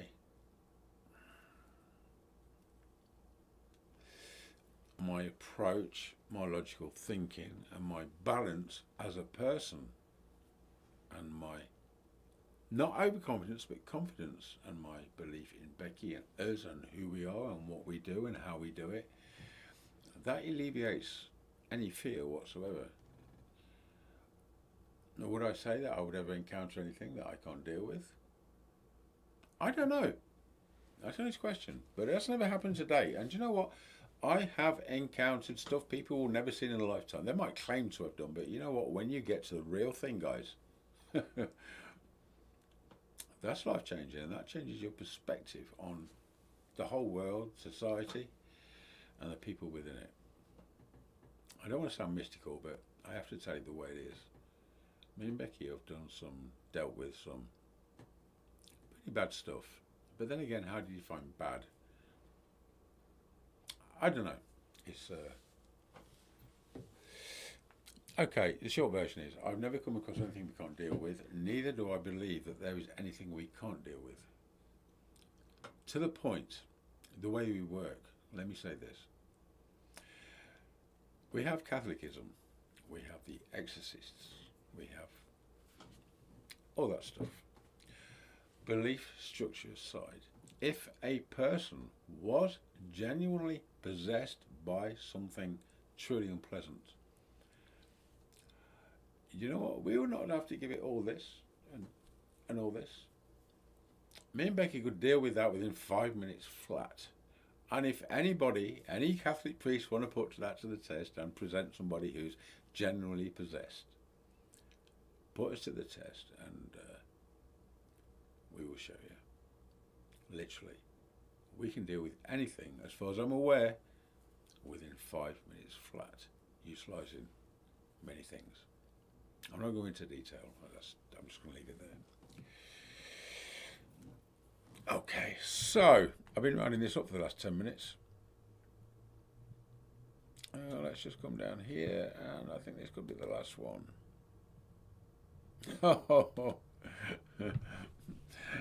Do you know what? No, he didn't actually shat himself. He was just Steve's a parapsychologist, and it's the first time his world was put in order, shall we say. So it's been in the middle, maybe not. You know, to hear Becky on record is one of the things. When she talks out of the air, perfect clearness, dialect, and a beautiful voice. That puts things in perspective, and that will change your perspective. And the recorder is one thing, real time, out of the air with no recorder is another. It's like, oh my God, this girl is super real. Yeah, it had a lasting effect on Steve. Okay, let's just see what this one is. Steve should pack up spare undies when we're done. Okay, let's have a look at this one. Dr. Skinner, blah, blah, blah, practitioners, enjoying thunderstorms, so that's interesting because he says he does not wear well. Yeah. Thunderstorms can be a plus or a minus. Generally speaking, what I find is during a good storm, when it comes to communications, during a storm, pretty much a write-off, but you know what? You get into there after the storm, 20 minutes, 30 minutes, or an hour, it seems to have elevated the energy. Everywhere seems to be charged, and the voices are a lot more clearer, stronger, and louder. Okay, we are drawing to a close. Just going through these comments, guys. I've never actually experienced anything, but would love to.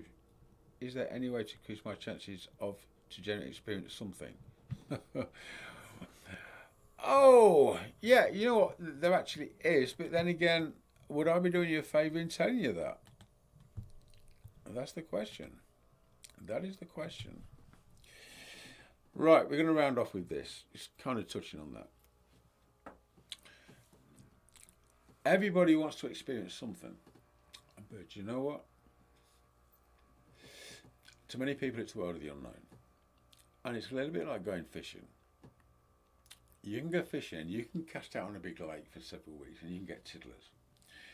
Then one day you catch a whopper. I mean a whopper. Wow. What do I do with this now? And this is the problem.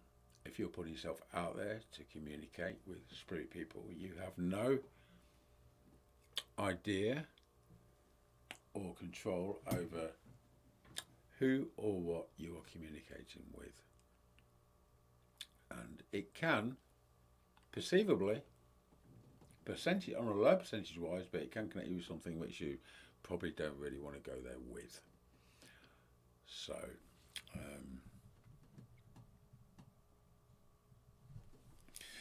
let me give you a little example, and then I'm going to go. Oh my goodness me, we're only 3.5 hours, guys. How does that work? Who does a 3.5 hour show?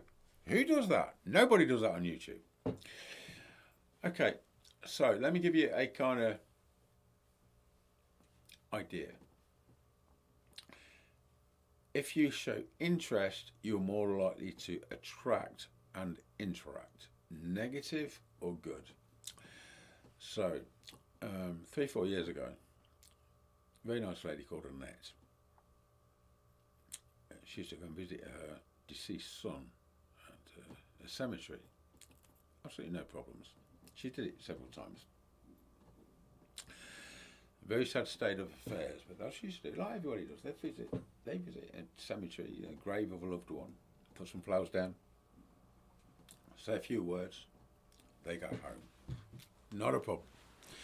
What you got to bear in mind is, when you are there doing that at a cemetery, it may not be just the person you've gone to pay your respects to that's watching and listening. Then one time she decides to go with a voice recorder and try and get some messages from her son. This is the thing. At that point, you are then showing interest in communication. Instead of just going and putting your flowers down, saying a few words and going home, you're now embarking on, I'm showing interest in you, will you show interest in me? Not necessarily to the dear departed that you're actually there for at the time, but numerous spirits around the area, watching, observing. And then you've got what they call the attachment effect. You can Google that, the attachment effect. So, the more interest you show in them, the more likelihood you're going to catch a big one. So, this very nice lady, Annette, took the voice recorder. She'd been there several times before, no problem. Took the voice recorder, did her thing, went home. A little while after that, she started to experience things. And she was wondering if it was her son. Possibly, but chances are, to be fair, not. Because the more interest you show in them, you're basically putting yourself out there. Hey, I'm interested. I want to communicate. You guys can, Then you get, people call it an attachment. Let's not use the word attachment. It's not stuck to you. I mean, that's bullshit. People often say like, oh, I hope nothing followed me home. Well, yeah, but you know what? If you're going to go to a cemetery with a voice recorder and show interest in communication, then of course they're going to show interest in you, and maybe they will follow you home. So that's how it works. The more interest you show in them, the more they show in you. And it's not always good interest. Even at cemeteries, you know what, there's things that are not particularly good. And when you go home, you may be having something come with you which is good or not good. If it's good, not a problem.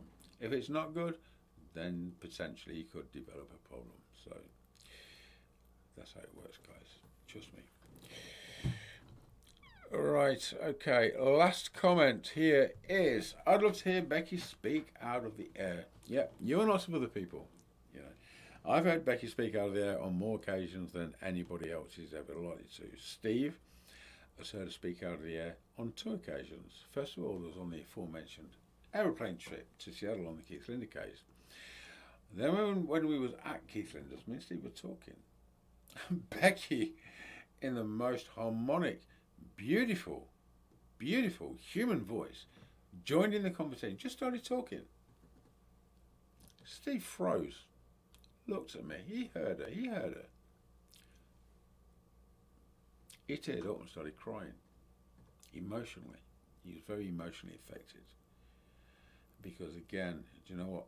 It is a life-changing moment. On the plane was fantastic, but when you're talking, and she joined into the conversation in this incredible, harmonic, female, beautiful voice. That reduced Steve to tears. And do you know what? He's put this out publicly, admitting that. And do you know what? Kudos to Steve. This is why I respect Steve Merritt, because yeah, he was a skeptic initially, way back when he first met me and asked him to come out on a case. But by the same token, he will tell it exactly as it is and exactly as what he finds it. And he will come off the middle of the fence onto the proper side of the fence where he needs to be. And you know what? There's not a lot of parapsychologist kind of people that do that. They like to stay in the middle. Not Steve. Tells it as it is. And that's when I got respect for Steve. Right, my friends. Oh my goodness. We're like 3 hours and 30 minutes. That's a record. Wow. I don't even know how that happened. I just don't know how that happened. 3.5 hours? Are you shitting me? Concerning thing is, I've not heard from Patty for the last probably 8 hours. So I've got to check on Patty because you know what? She may be asleep. She's in bed. She's poorly, but she needs fluids. And I'm also conscious she's had nothing to eat since yesterday. So I need to check on my wife right now. It is a son of a bitch. This COVID thing. Thank you all for joining me this evening. Next show, I think we'll look into more detail on the Keith Lindy case. Demon, you can check it out on YouTube. The Ghost Adventures version, Demons in Seattle, and then the Don Phillips version, which is on this channel, Demons in Seattle Uncovered. You can compare the two, and do find that on this. If you've not seen this already, Demons in Seattle Uncovered, it is on this channel, and then we'll talk about it a little bit more. I think maybe on the next one, and we've got some unseen footage. We'll question everything because that's important, and we'll go from there. Right, veteran Judy, the hitchhiker effect. Yeah, it's a common thing. You can Google that. You'll find information on there, Judy. Veteran, hope she gets better very soon, mate. Yeah, you, me too. Athena, good night. Good night, sweetheart, and thank you for your input. Most appreciated. Great to meet you. Absolutely fantastic. Jude, good night everyone, and thank you. Don and Becky, guys, and love to Patty. Appreciated. Veteran, good morning. Serpent, good night, Don. George, thank you very much for the show, Don. Have a good night and take care of Patty. Good night. Guys, you're fantastic. What I'm going to say is, final note, when we get live, goddamn share the link all over the place. Share the channel all over the place and with your friends. You know, it's about building, it's about getting it out there to a bigger audience. You know, I can see I look like shit right now, so maybe I need to get some sleep as well. All right, guys, you've been a fantastic audience as always. Have a good evening, good day, whatever part of the continent you're on, and I'll see you next week on the Supernatural Files.